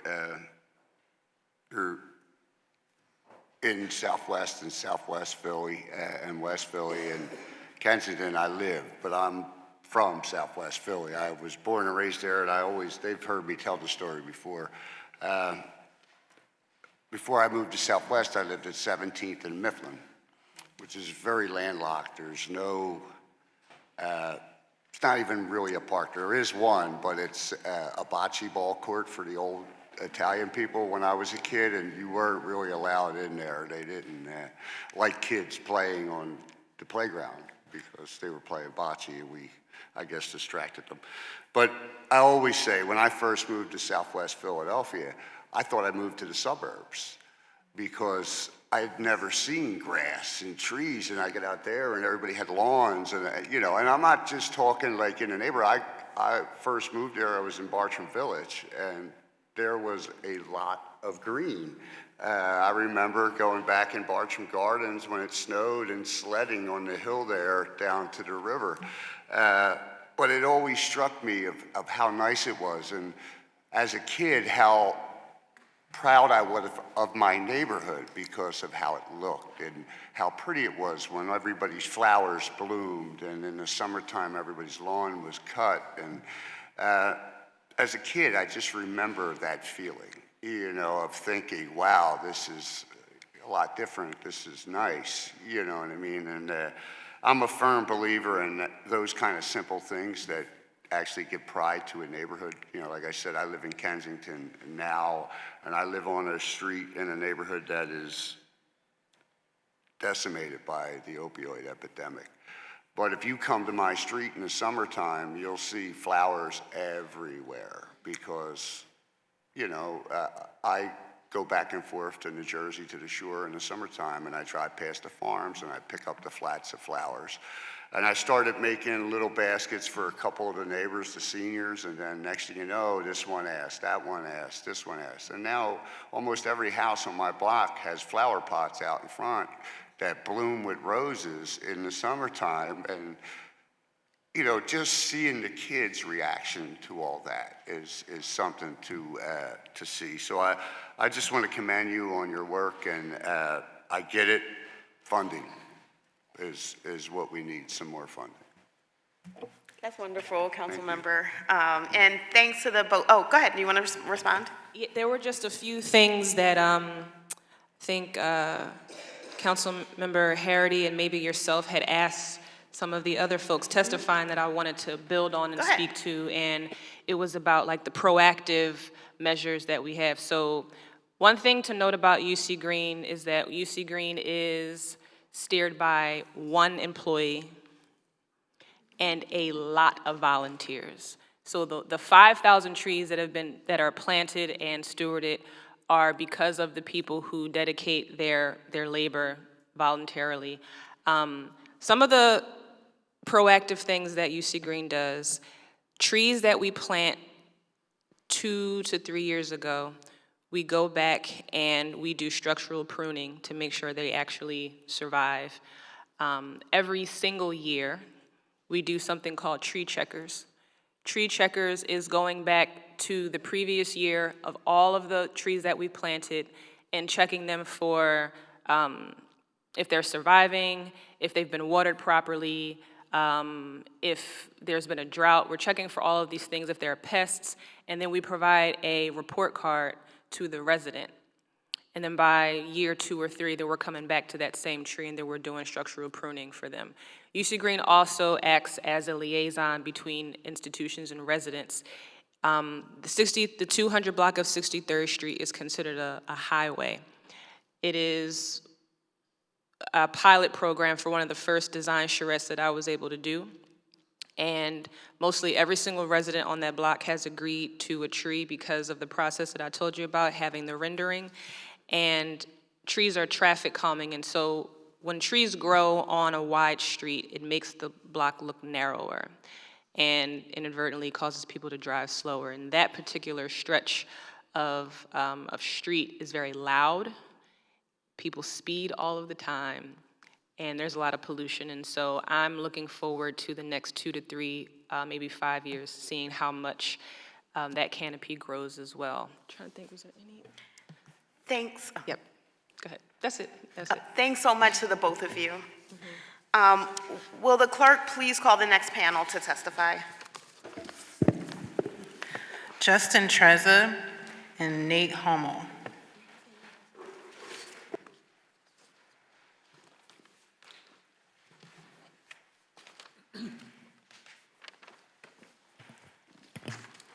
Good morning. You both have 5 minutes each for your testimony. Please state your name for the record and proceed. Good morning, council members. My name is Justin Trezza. I'm the Senior Director of Healthy Neighborhoods at the Pennsylvania Horticultural Society. At PHS, we believe that planting and caring for trees across our city offers an affordable, effective, attainable opportunity to significantly improve quality of life, safety, economic, and health outcomes across the city. Importantly, expanding tree planting and care efforts will have disproportionately positive impacts in neighborhoods facing the most challenging economic and health outcomes today, because these are the neighborhoods where urban trees and their benefits are most absent today. We are committed to realizing this potential through the ongoing work of our Tree Tenders program and our new role as the home of the Philly Tree Coalition. We need City Council's support and financial investment to realize the potential of trees to strengthen our city. Increasing tree canopy reduces violent crime, cuts asthma rates, and can help reduce the urban heat island effect in low canopy neighborhoods. U.S. Forest Service researchers estimate that achieving 30% tree canopy would prevent 400 premature deaths per year in Philadelphia. Despite this, Philadelphia has not historically invested in trees. In 2018, the city commissioned a study that found tree canopy, the area shaded by mature trees, at 20%, having declined 6% from 2008 to 2018. In some neighborhoods, tree canopy was as low as 2% against a benchmark goal of 30% canopy coverage to access health and safety benefits like reduced crime and reduced asthma rates. In response to these findings, the city led the creation of the Philly Tree Plan in close collaboration with partner stakeholders, including PHS. The goal of the plan was simple: to chart a clear path to expand and grow a healthy urban forest for Philadelphia. At the end of the planning, partners agreed best way to implement the plan was in a public-private joint venture collaboration. In order to go big rather than fragmented for funding invest in spreading the word and fundraising and keeping the partners in lockstep coordination around the care and growth of the tree canopy. Through joint venture, whole becomes greater than the sum of parts. The Philly Tree Plan was developed by the city and partners and provides a roadmap to achieve healthy canopy cover goals in disadvantaged neighborhoods through continued partnership among government, nonprofits, community organizations, and most importantly, residents. Our city's livability depends on healthy and well-cared-for trees that protect us from heat, improve mental and physical health, and combat climate change. To realize this vision, the city, PHS, and other partners joined forces to establish the Philly Tree Coalition, housed at PHS. The coalition is inspired by models in other cities, including the powerhouse Casey Trees in Washington, D.C. The coalition has a simple purpose: ensure delivery of the Philly Tree Plan by coordinating and integrating work planning, implementation, fundraising, and awareness building. If we grow in reach and health, together the coalition if we are successful, Philly Tree Canopy will become an understood civic asset like the library system and will grow in reach and health. Together, the coalition secured a $12 million grant from the federal government, which unfortunately has been frozen, support from individual donors, and recently a near $2 million grant from the William Penn Foundation. We are currently hiring a director to lead the coalition and work with partners to build a strong governing structure for the coalition. This builds on existing work to care for and grow the tree canopy by PHS and many other partners. For decades, PHS's Tree Tenders program has worked across the city hand in hand with volunteers and neighborhood leaders to plant and steward street trees. All told, close to 6,000 Philadelphians have been trained as a tree tender by PHS. Today, there are over 80 active volunteer-driven tree tender groups. Together, these groups plant more than 2,000 trees per year. To realize the untapped benefits of trees, we prioritize our tree plantings in low canopy, high priority neighborhood in line with the tree plan's goals. At PHS, we believe that we must shift perceptions of trees from nice to have amenities enjoyed predominantly by largely white, wealthy neighborhoods to a vital and fundamental element of every Philadelphia neighborhood. All Philadelphians, no matter what their zip code is, deserve to live in a clean, green, and safe environment. Trees are a huge piece of this equation, in addition to the obvious environmental and climate benefits. As we move forward, we ask for City Council support in 4 ways. 1, establish the Philly Tree Plan as policy, charge the Philly Tree Coalition as the driver of implementing the plan, invite the Philly Tree Coalition to provide an annual update on impact, financial needs, and resources for the next year, and the next set of work that needs to be done. It is important to keep implementation centralized in this unified body which works closely with partners and community groups. 2, partner with the Philly Tree Coalition and its members to educate neighbors about the value of trees and champion trees as vital neighborhood assets. To honor the legitimate concerns of residents, invest heavily not only in tree planting, but more importantly in maintenance. And then I could summarize. 2, invest significantly in trees, work with the coalition to raise funds, as well as having the city invest in it. And then 4th, PHS and the city together have done with the land care program, use investments in trees to create new opportunities for small businesses and more jobs for neighborhood residents. This requires long-term sustained funding, not historically the kind of funding trees have received, and a commitment to structuring procurement and payment to match the needs of small businesses. Trees have enormous untapped potential for Philadelphia, and we thank you. Thank you so much. We value the work of PHS so much. Thank you for all you've done to plant trees in neighborhoods across our city and to train our neighbors on how to care for them. And also, I'm very excited about the Philly Tree Coalition, and it sounds like a great vehicle to move the plan forward. So thank you. Hi, Nate. Please state your name for the record and proceed with your testimony. Nate Hummel from University City District, and I promise to be brief. Good morning, council members. Thank you for the opportunity to testify today on the importance of tree maintenance in our city for Resolution 250126. My name is Nate Hummel, Director of Planning and Design for University City District, and I'm here to speak about how strategic investment in tree care can enhance our neighborhoods, improve our environment, and create meaningful economic opportunities. University City District was founded in 1997 by partnering with world-renowned anchor institutions, small businesses, and residents to improve economic vitality and quality of life in Philadelphia's University City. Our primary mission is community revitalization. We work within a place-based, data-driven framework to invest in world-class public spaces, address crime and public safety, support small businesses along our commercial corridors, connect low-income Philadelphians to careers with employee partners, and promote job growth and innovation. University City is often celebrated for its tree-lined streets, contributing to its desirability as a place to live. The presence of large, mature trees is a key factor in making a community more livable, providing shade, improving air quality, and fostering a sense of place. When asked when a neighborhood should be designated as historic, a historic preservationist once told me, "When the trees get big." However, many trees never reach maturity because of inadequate maintenance, particularly in their critical first few years. Later, branch and root pruning are needed to prevent property destruction. Proper maintenance during the first 2 to 3 years after planting is essential to a tree's long-term health. Supplemental watering in the first year is particularly important, yet often overlooked. Unfortunately, maintenance budgets are frequently insufficient, leaving young trees vulnerable and reducing the overall effectiveness of tree planting efforts. If we genuinely want to expand and sustain Philadelphia's urban tree canopy, we must ensure that maintenance is prioritized and adequately funded. One way to address this issue is to reframe tree maintenance as an environmental necessity and an economic opportunity. Our organization has a landscape division called Green City Works, a landscape social enterprise that hires individuals who have experienced deep cyclical poverty and barriers to employment. Through our Skills Initiative, formerly the West Philadelphia Skills Initiative, radical rebranding there, we provide foundational skills training and hands-on landscaping experience, enabling individuals to build stable careers while caring for our city's trees and green spaces. This model is scalable and has the potential to create widespread benefits. The areas of Philadelphia most in need of street trees are often the same neighborhoods where economic hardship is most concentrated. By expanding this approach, we can simultaneously grow and sustain our tree canopy while creating jobs for those needing it most.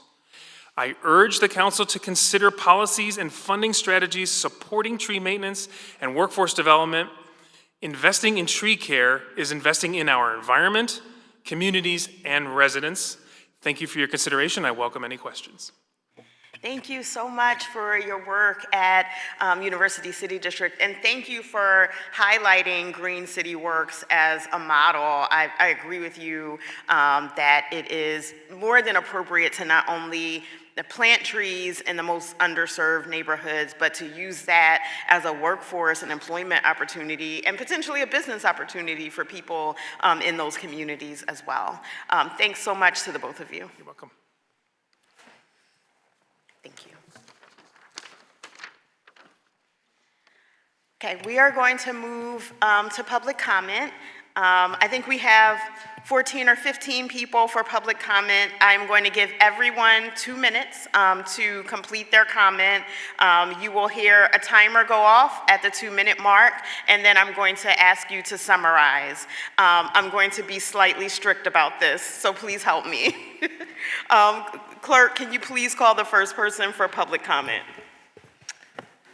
Keon Worthy, and Anissa George and Kat McCannis can come up as well.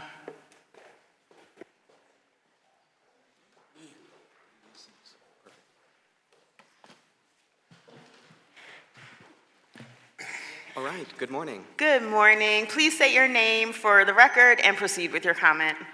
My name is Keon Worthy, and I represent Philly Trees. We're an urban greening and park cleanup organization housed within the University of Pennsylvania Perelman School of Medicine. Our sincere thanks to City Council for working with us to put this hearing together.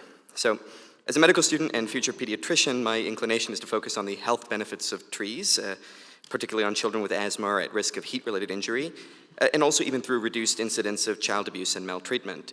But we've heard today from people far more qualified than I am on those very subjects, so I'll focus instead on our community work. We volunteer with various neighborhood tree tender groups, planting and pruning trees in undertreed neighborhoods, building bonds of trust between medical students and Philadelphians that percolates up to how we actually do work in the clinic. Recently, extensive door-to-door canvassing has helped us identify several areas for improvement pertinent to tree planting and maintenance. Some of this canvassing has taken place as formal research into resident attitudes vis-a-vis trees. We actually presented preliminary results at the Our Planet, Our Health 2025 Climate Action Convention this weekend. Residents that we've spoken to highlighted many benefits of trees, including to their mental health or shade for their kids and pets, as well as fostering community and pride at a broader level. Areas for improvement, however, included communication and education on the maintenance of trees, as well as sidewalk damage and direct support. So we've worked with engineering, architecture, and business students from across the university who are part of the Climate Leaders at Penn program to generate policy ideas and produce reports evaluating some of these policy points. One ongoing area of investigation is the impact of the exemption to tree planting requirements outlined in Section 14-705 of the City Code near certain affordable housing developments, denying the benefits of trees to this already vulnerable population. We welcome the opportunity to partner with community leaders and City Council going forward to more closely examine this affordable housing exemption as well as other exemptions. And I know we've talked today, some of those have already been done away with, and we're very excited to hear that. There are also intriguing ideas to offset the difficulty of tree maintenance for residents, falling into that direct support bucket that I highlighted earlier. That might include a stormwater tax relief for maintaining a tree, and the hiring of a sidewalk coordinator, as Drs. Pearsall and Baton suggested, in which Parks and Rec has long requested, to better assess tree health at a neighborhood level and ensure Americans with Disabilities Act compliance. And this could be a part of that shift from reactive to proactive that was thematized here today. So thank you so much for the opportunity to talk about that. Thank you so much for your work and for working with us on this hearing. And thank you for your recommendations. We would be happy to talk to you further, particularly about the affordable housing piece. I think that's an unintended, I think that probably that policy happened to try to save money to develop more affordable housing units, but it has an unintended outcome and impact that we need to address. Certainly, thank you. Please state your name for the record. Is it my turn? Hi. Please state your name for the record and proceed with your comment. Hi, my name's Anissa. I'm an environmental educator. I love the plan. I'm here to say, though, that actions speak louder than words, and what we're seeing happen at the ground in places like FDR Park does not in any way mirror the goals set by this plan. The plan says protect the existing urban forest. And I have seen over 77 acres clear-cut at FDR in the last 3 years. 20 of those have gone down since the plan was released. If the plan for FDR is completed, we stand to lose a total of 150 acres. That's the equivalent of 37 city blocks. And I think we should all take a moment of silence just to imagine that scale of loss.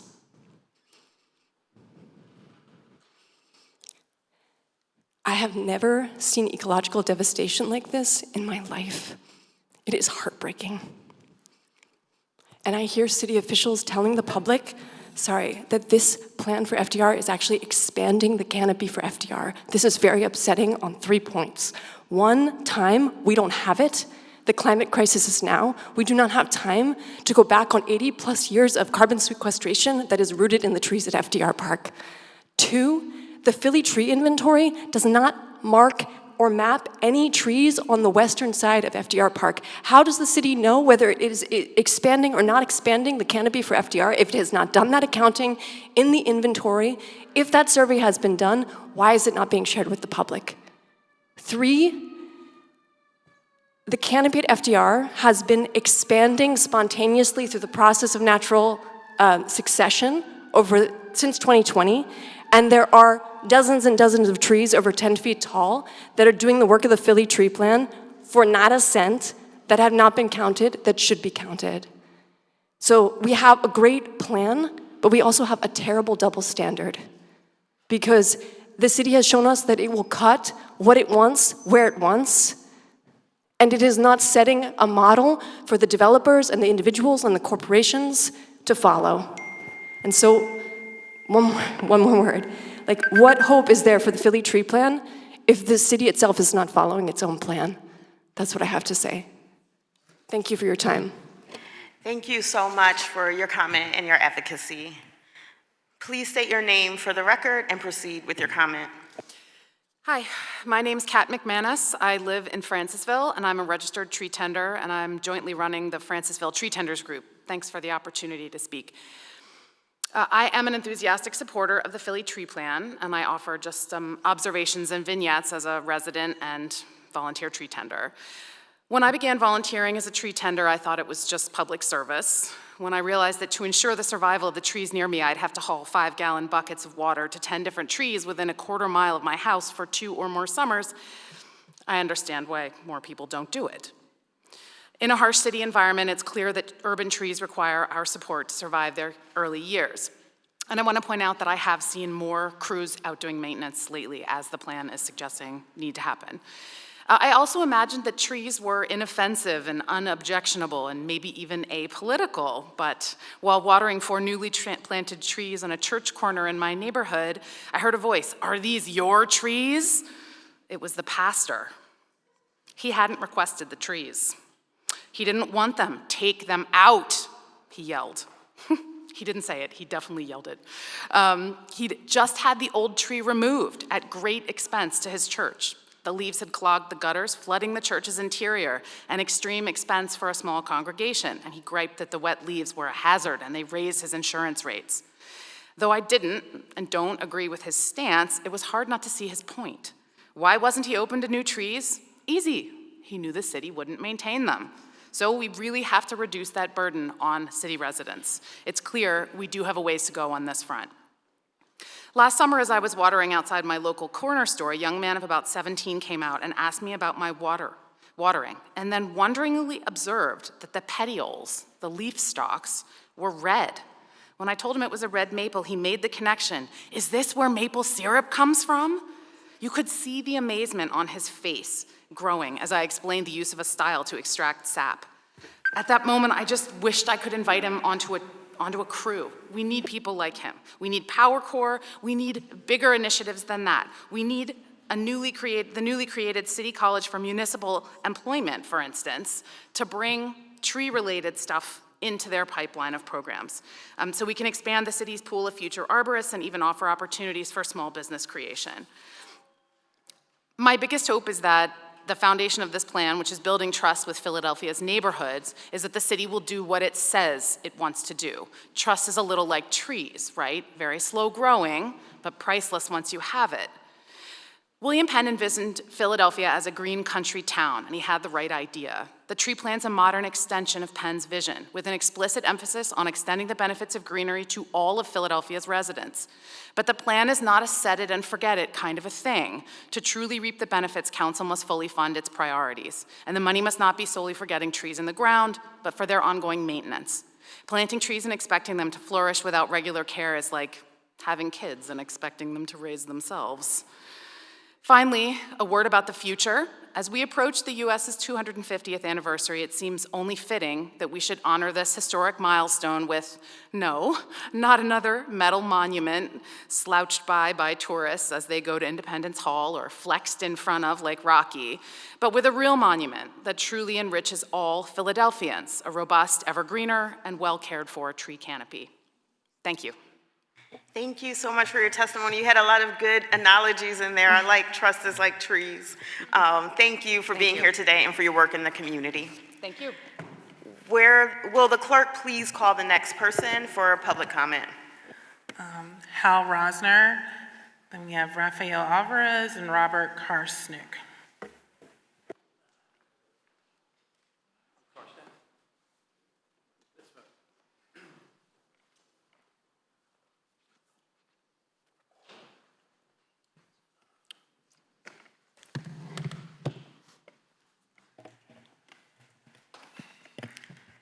Good afternoon. Good afternoon. Please state your name for the record and proceed with your comment. My name is Robert Karsnack. I'm a member of the Delaware Valley Ornithological Club. I sit on their conservation committee and the leadership council. I'm also a bird guide for the Bird Philly initiative, which I do a lot of walks at FDR. So we often also coordinate with other groups in the city, like there's the Feminist Bird Club, the Philly Queer Birders, and In Color Birding. We pretty much want to share birds and nature with the city. You know, community's important. There's been a lot of research that has been done about the positives trees provide. One such study was conducted actually in this city by a diverse group of academics from Columbia, University of Penn, Rutgers, and they focused on vacant and blighted land. And they kind of randomly went through the city and greened up certain areas to see how residents would respond. And mostly it was all positive. There was a 58% reduction in people's fear of going outside, and more people spent time outdoors. It was 78%. One concern I noticed in the study was residents would often be concerned about trees because they were worried about like gentrification. And as my family is on a fixed income, so I like totally understand that. You know, it's weighs on you heavily if you get priced out. Sorry. So on a more personal level, a friend of mine is worked for a veterans nonprofit called Compeer Corps. And he came to me because he knew that like birds, and he's read an article about how therapeutic nature can be. So he asked me if I would take some of the vets out that he worked with. And these vets were suffering from PTSD, drug addiction. So, you know, I took them out and I got like one really good positive vibe from them. But like, you know, it helps when you're struggling to have something that you could disconnect from. Like no internet, just go outside, listen to the birds, look at trees. And on a personal level, I've known several people who use nature as a way to maintain sobriety. It's not easy, and considering like Philadelphia opioid addiction, whatever can help people out is worth it. And like we were very happy to hear like Mayor Parker's safer, cleaner, greener Philadelphia. In order to do that, this tree canopy, as everyone here has talked about, needs to be expanded. And a greener city will help us, help the birds, and help what other animals can be around. And it's not just parks where amazing like bird events can happen. Like I did a event over at Hallahan High School, which is closed in September, and the chimney up there at night during fall migration attracts like thousands of chimney swifts. So I hosted a pair of nights, and we had like 70, 80 people show up, and even the Inquirer sent a reporter, Frank Kumar, over to write a story about it. And, we'd be thrilled to do whatever we can as a bird organization to help make this plan a reality, and I'd love to have any member of council join us on one of our bird walks. And thank you. Yes, I would love to come. So, sign me up. And thank you so much for your work with vets and people dealing with substance use. That's really beautiful. Please state your name for the record and proceed with your comment. Thank you. Good morning. My name is Hal Rosner. I'm going to start off with a quick visual. I didn't bring a tree. Look at this as a 3-inch diameter tree. And look at this as a 36-inch diameter tree. So thanks for having me. I'm seeing a fruitful morning with many positive incomes, and our city will be made greener as a result. I'm hopeful and optimistic. Philly Parks and Rec and the Horticultural Society's Tree Tenders program are the strong infrastructure and leadership we need. It's going to happen. I'm credentialed by the International Society of Arboriculture, board-certified master arborist. I'm also in the 5th year of co-hosting the Plant a Trillion Trees podcast, which is at 200 episodes and counting. We'd welcome you as a guest. I have dedicated my career and professional life to planting and caring for urban trees, and I've seen firsthand what tree planting and greening efforts can do to transform historically underserved neighborhoods. Citizens with less. I'm proud of the Philly Tree Plan. Talented, committed urban foresters have created a document that now receives national attention from others in the field. It is a roadmap to a greener, cooler, atmospherically safer, and spiritually grounded city. Objectively speaking, and I'm not an alarmist, the mission to grow and protect our urban forest is existential. The unfolding climate catastrophe is shortening lives and killing our citizens. Heat kills the elderly, and poor air quality gifts our children with pediatric asthma. The Tree Plan's blueprint maps out the way forward. For it to achieve its objectives, we cannot cut corners, we cannot make deals, and we cannot be cowed by dollars. We cannot bend. Last spring, the Philly Tree Plan stumbled out of the blocks. So here's a meme for all of us. FDR Park must never happen again. FDR is representative for all our green spaces: Fairmount Park, Cobbs Creek, Pennypack Park, the Wissahickon, and others, and not for our precious street trees. Our urban park space is the lungs of our city, and it's not for sale. The effort to preserve canopy and save hundreds of trees at FDR Park failed. The tree plan's protections were ignored. Who suffered? The trees, obviously, but because South Philly's only significant green space, south of Market Street, was largely clear-cut, I'm again feeling some sadness, pain, and regret for its citizens. The city's ZBA plan paid no heed to the Philly Tree Plan. FDR must never happen again. A fundamental misunderstanding that needs to be examined is the tree replacement formula, arguably weak and vulnerable to loopholes. Accordingly, it's clear that in no way was canopy expanded at FDR, where many of the lost trees were over 80 years old. That's 80 years of hard work, carbon sequestration, air cleansing, cooling, shading. The formula reads like this: the total caliper inches of all replacement trees shall be no less than the total inches of DBH of all trees removed from the lot. Each replacement tree shall not be less than 2.5 caliper inches at planting. Think of 36 inches, think of 36 of these. Which would you rather have? It does not make sense in terms of public health impacts and the undeniable facts of climate science. Again, the most important principle in this plan is the protection of our existing canopy. Given the gravity of the climate crisis and the fact that this year, 2025, is the year that the IPCC has set for the world's population to reach peak emissions, the cutting must stop. FDR must never happen again. In fact, I respectfully... Can I ask you to take just the next 20 seconds or so Yep. to summarize? I'm sorry? Please take the next 20 seconds or so to summarize your To testimony. wrap it up. Yep, here's my last sentence. In fact, I respectfully ask today that council reconsider and reevaluate current work at FDR and put the brakes on the tree removal work. It would be an extraordinary gesture to honor the Philly Tree Plan. Thank you so much. Thank you for your work and your advocacy and your testimony. Thank you for having the event today. Absolutely. Will the clerk please call the next public commenter? Linda Knapp, Robin Miller, and Rich Garella.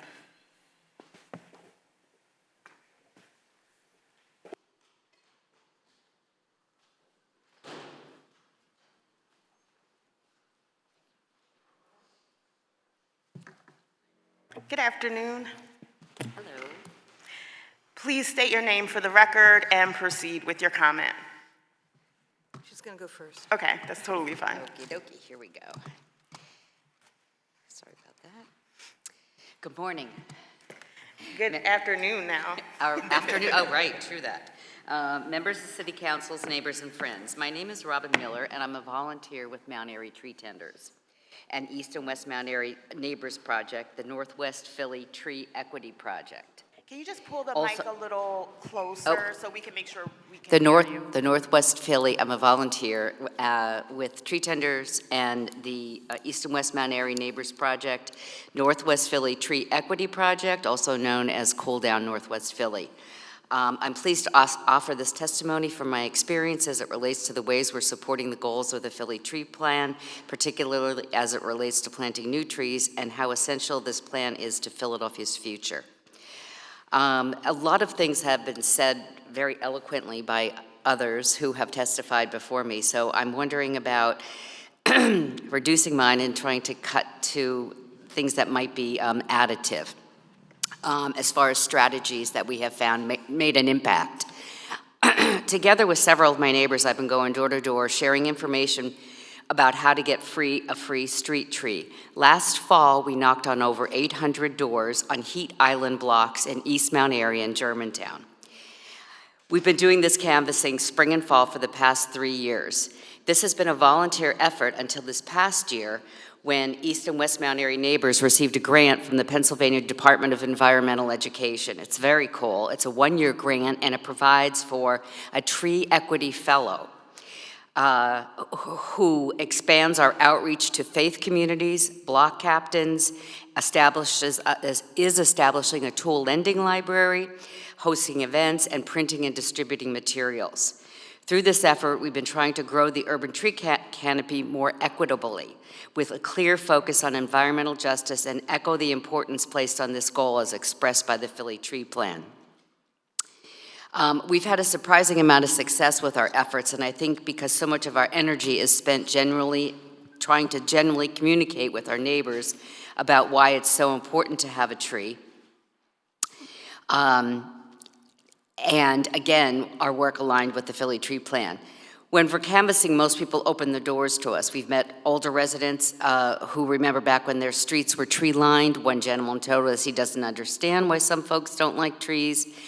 Little children get very excited about getting a new tree to play in. And as an early childhood educator and an early interventionist, I can testify to the multiple year-round opportunities for science education with our youngest children.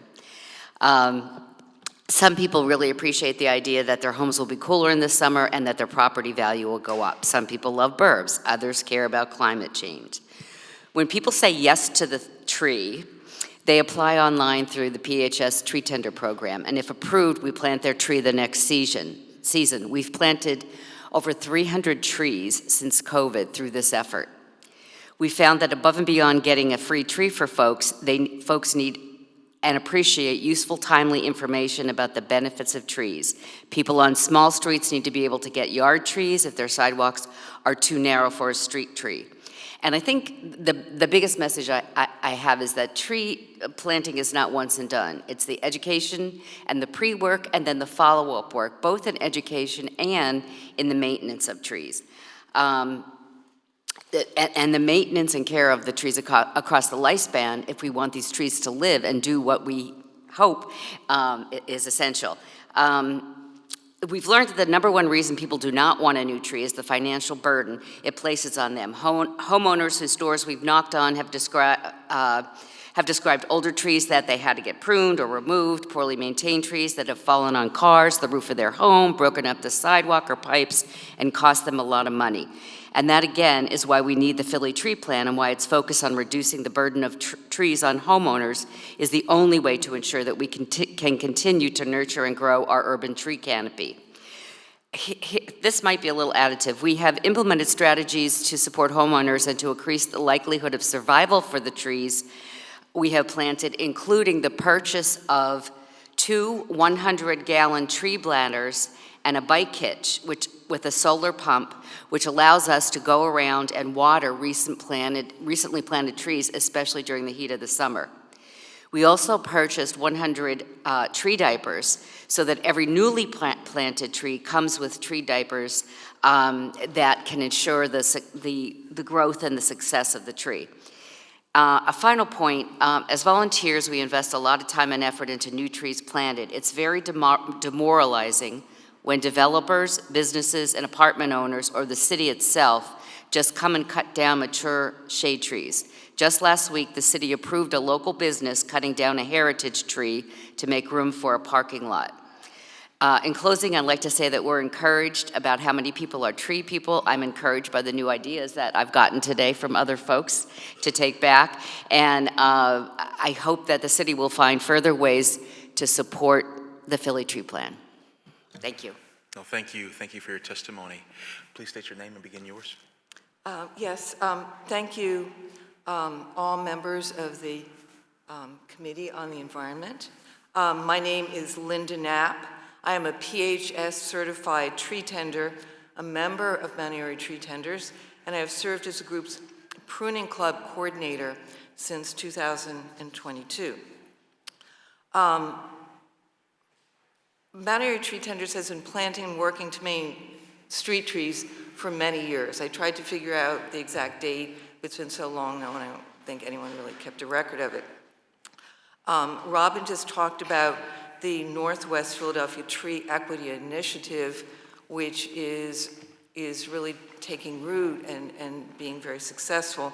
And as she said, it includes door-to-door canvassing, encouraging tree planting in neighborhoods where there are lower tree canopies. Since 2023, Mount Airy Tree Tenders has been successful in enlisting a larger number of volunteers who effectively are now planting an average of 120 trees a year, a dramatic increase in the number of annual tree plantings. So given this increase in our tree canopy, the Mount Airy Tree Tenders Pruning Club is working to ramp up our efforts to make sure we can care for more of the trees. So we're really happy to see the increase, but it makes our work harder. But we really are taking up the challenge. We are very fortunate to have two excellent certified arborists who volunteer a few times a year to lead dedicated volunteers in pruning older tree tender planted trees, street trees. And as a previous speaker said, trees really need care, especially in the first 2 or 3 years. So over 30 years plus, PHS has established excellent practices and trainings for tree tender groups to care for trees throughout the city. As the Committee on the Environment, I strongly encourage you to support these practices in the implementation of Philly's Tree Equity Plan, so we are not just planting trees, but we are working to ensure they can be maintained well over time, as so many people today have said. In keeping with the Madam Chair's request to hold tightly to the 2 minutes, so if you could take about the next 20 seconds to wrap up your testimony, that'd be awesome. So homeowners understanding in their application that they need to sign off that they're taking responsibility, someone else is taking responsibility, and that could be a city program. Trained volunteers doing annual tree checking, as has been spoken about before, it's really critical. After 1 year, you check all the trees that have been planted in the previous seasons. Pruning tree with the capacity to address the needs of our growing tree canopy over time, and having a system in place for identifying tree problems, because if we can't reach all the existing trees, if we can figure out which ones need help. And then finally, as climate change is increasing, they need to come up with better watering systems to care for the trees over time. Thank you for the opportunity to be here today. Thank you both for your testimonies. It does sound as if Chairman... A small question about the education part. As I said before, I like that. Is there, in your experience, is there a chance that the insurance goes up on the property if they put the tree in, or is that not the case? Don't know. That's a good question. We're not aware of that. I mean, it hasn't come up for us, but that doesn't. I mean, we could check into that for you. Yeah, with the other question that would be too is maybe us in the education process having some kind of, if we find out what we have to do in order to not get it on your insurance, maybe some kind of stick that we could give to people to say, hey, you say this, you know what I mean, non-invasive roots, yada, yada, yada, maybe. Something like that. I'm not sure. Particularly landlords, as mentioned previously. Like when we try to go to the worst of the tree deserts, we find that a lot of the housing is not owned by the individuals living there. So a carrot for them would be really nice. I would love to see us create a carrot for our youngest citizens by developing a program where we plant a tree at every early care and education program in the city, and then the children, parents, and teachers get the education, and then they get some type of acknowledgement from the mayor in the form of a plaque and maybe a visit from their local city council person that would just really instill these values at such a young age. That's my little fantasy. Thank you. Thank you. Thank you so much to both of you for your comment and for your work. Will the clerk please call the next public commenter? Rich Carolla, Robert Karkniak, Alice Elaine Jensen. Oh, you already went, okay. Oh, okay. sorry. Okay, Allison Lane Jensen, Raven Arnold Green, and Sean Cerberino.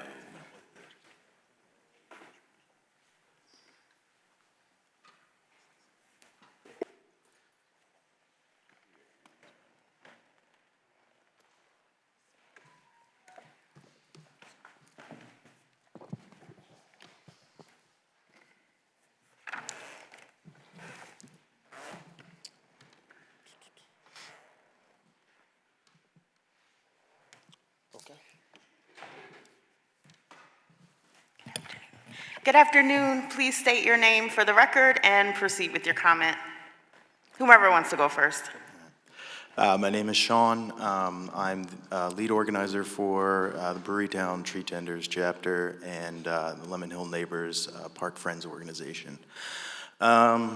A lot has been said that I've already kind of wanted to say, but I did want to just add a couple of things just from my perspective as a person who has been organizing in his neighborhood for the last 9 years.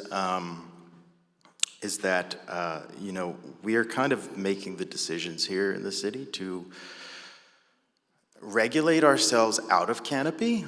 The people in other departments and the citizens at large over all of the years of what we would call tree trauma, negative experiences with trees, have put trees as an afterthought. And that makes it, and also as an inconvenience, something that's getting in the way. Because trees are not thought of as public infrastructure. They're kind of thought as fancy embellishments, decor. But they need to be kind of thought of and actually like put into some kind of language officially as public infrastructure. They're not different from the street, the telephone poles, the pipes underground. They are absolutely part of it because they serve a function.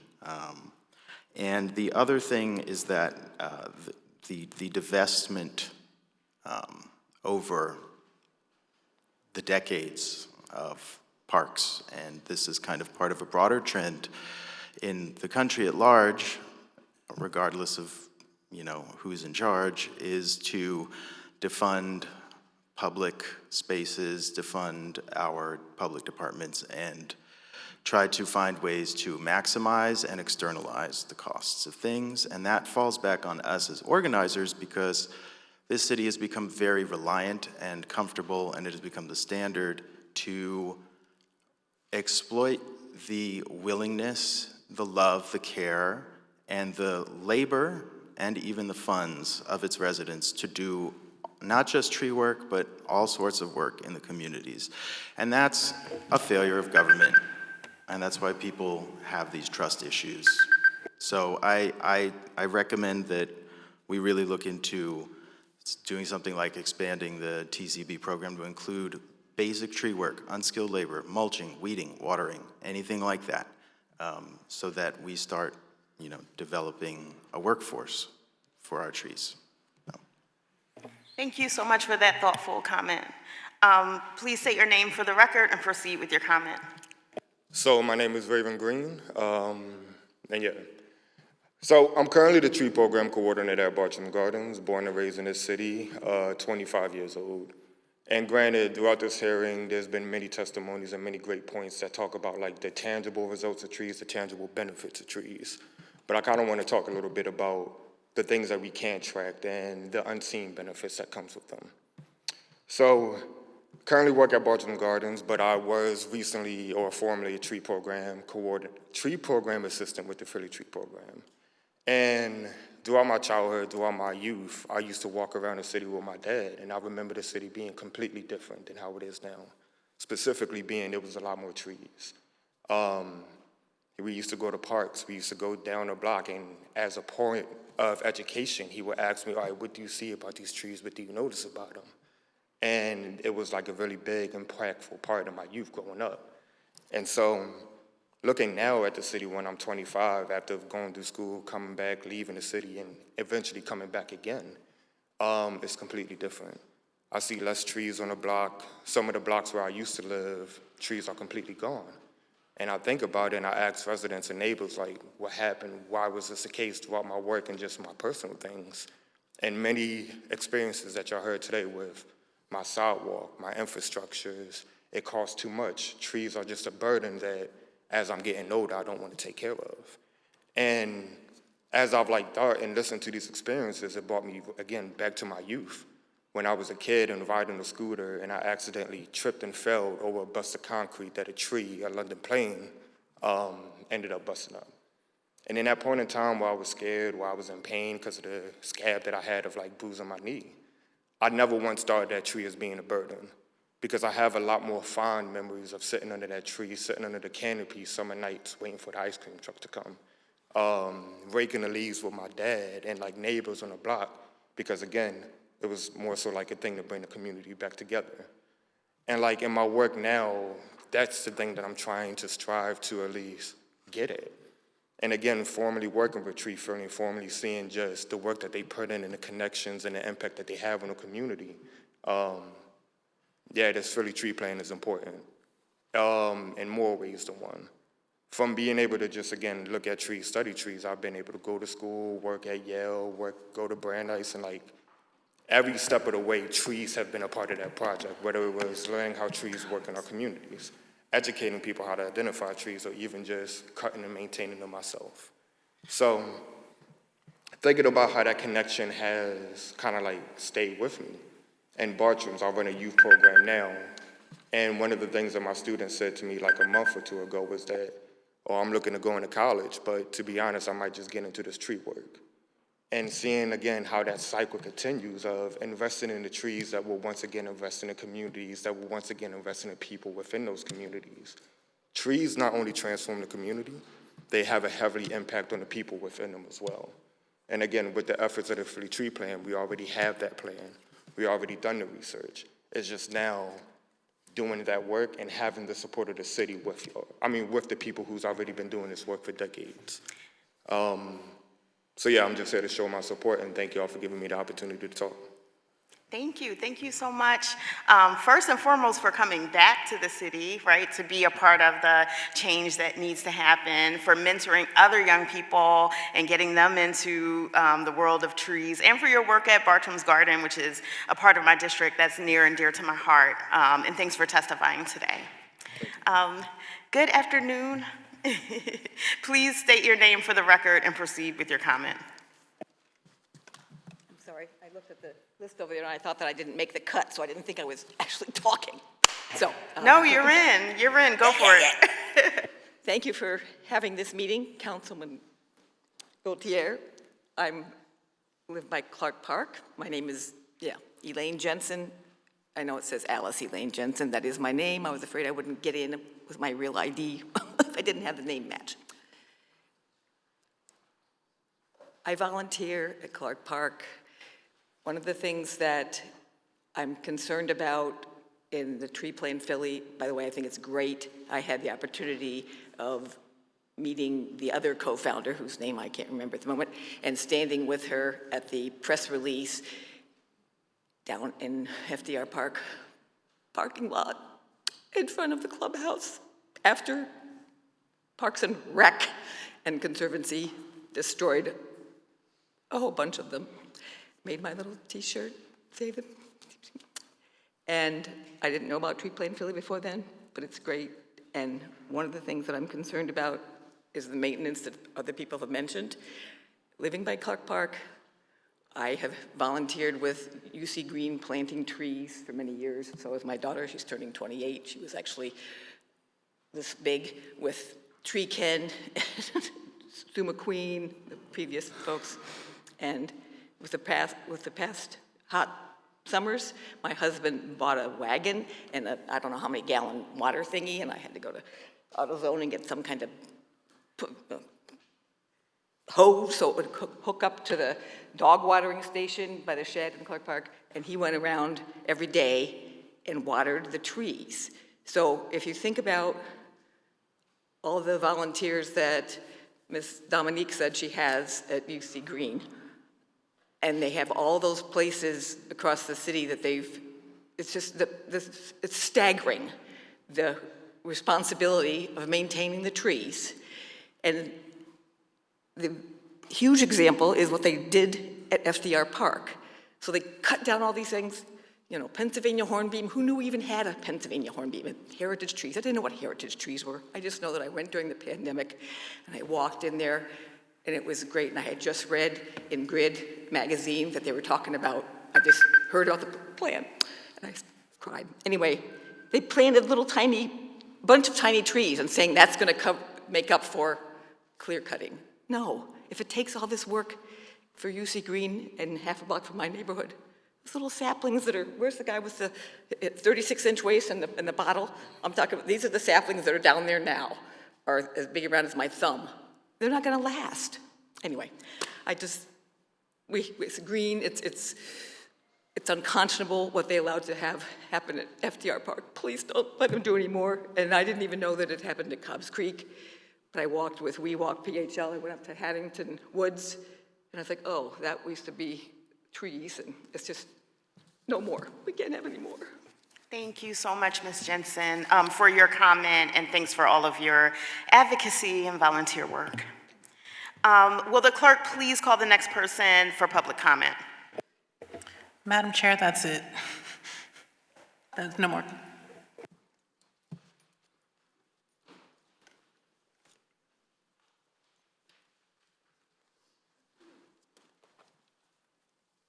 All right, is there anyone else that wishes to testify on the resolution? Seeing no one else here to testify on the resolution, this concludes the business of the Committee on the Environment today. The public hearing on resolution number 250126 is recessed to the call of the chair. Thank you all very much for your attendance, your work, and your participation. Have a great day.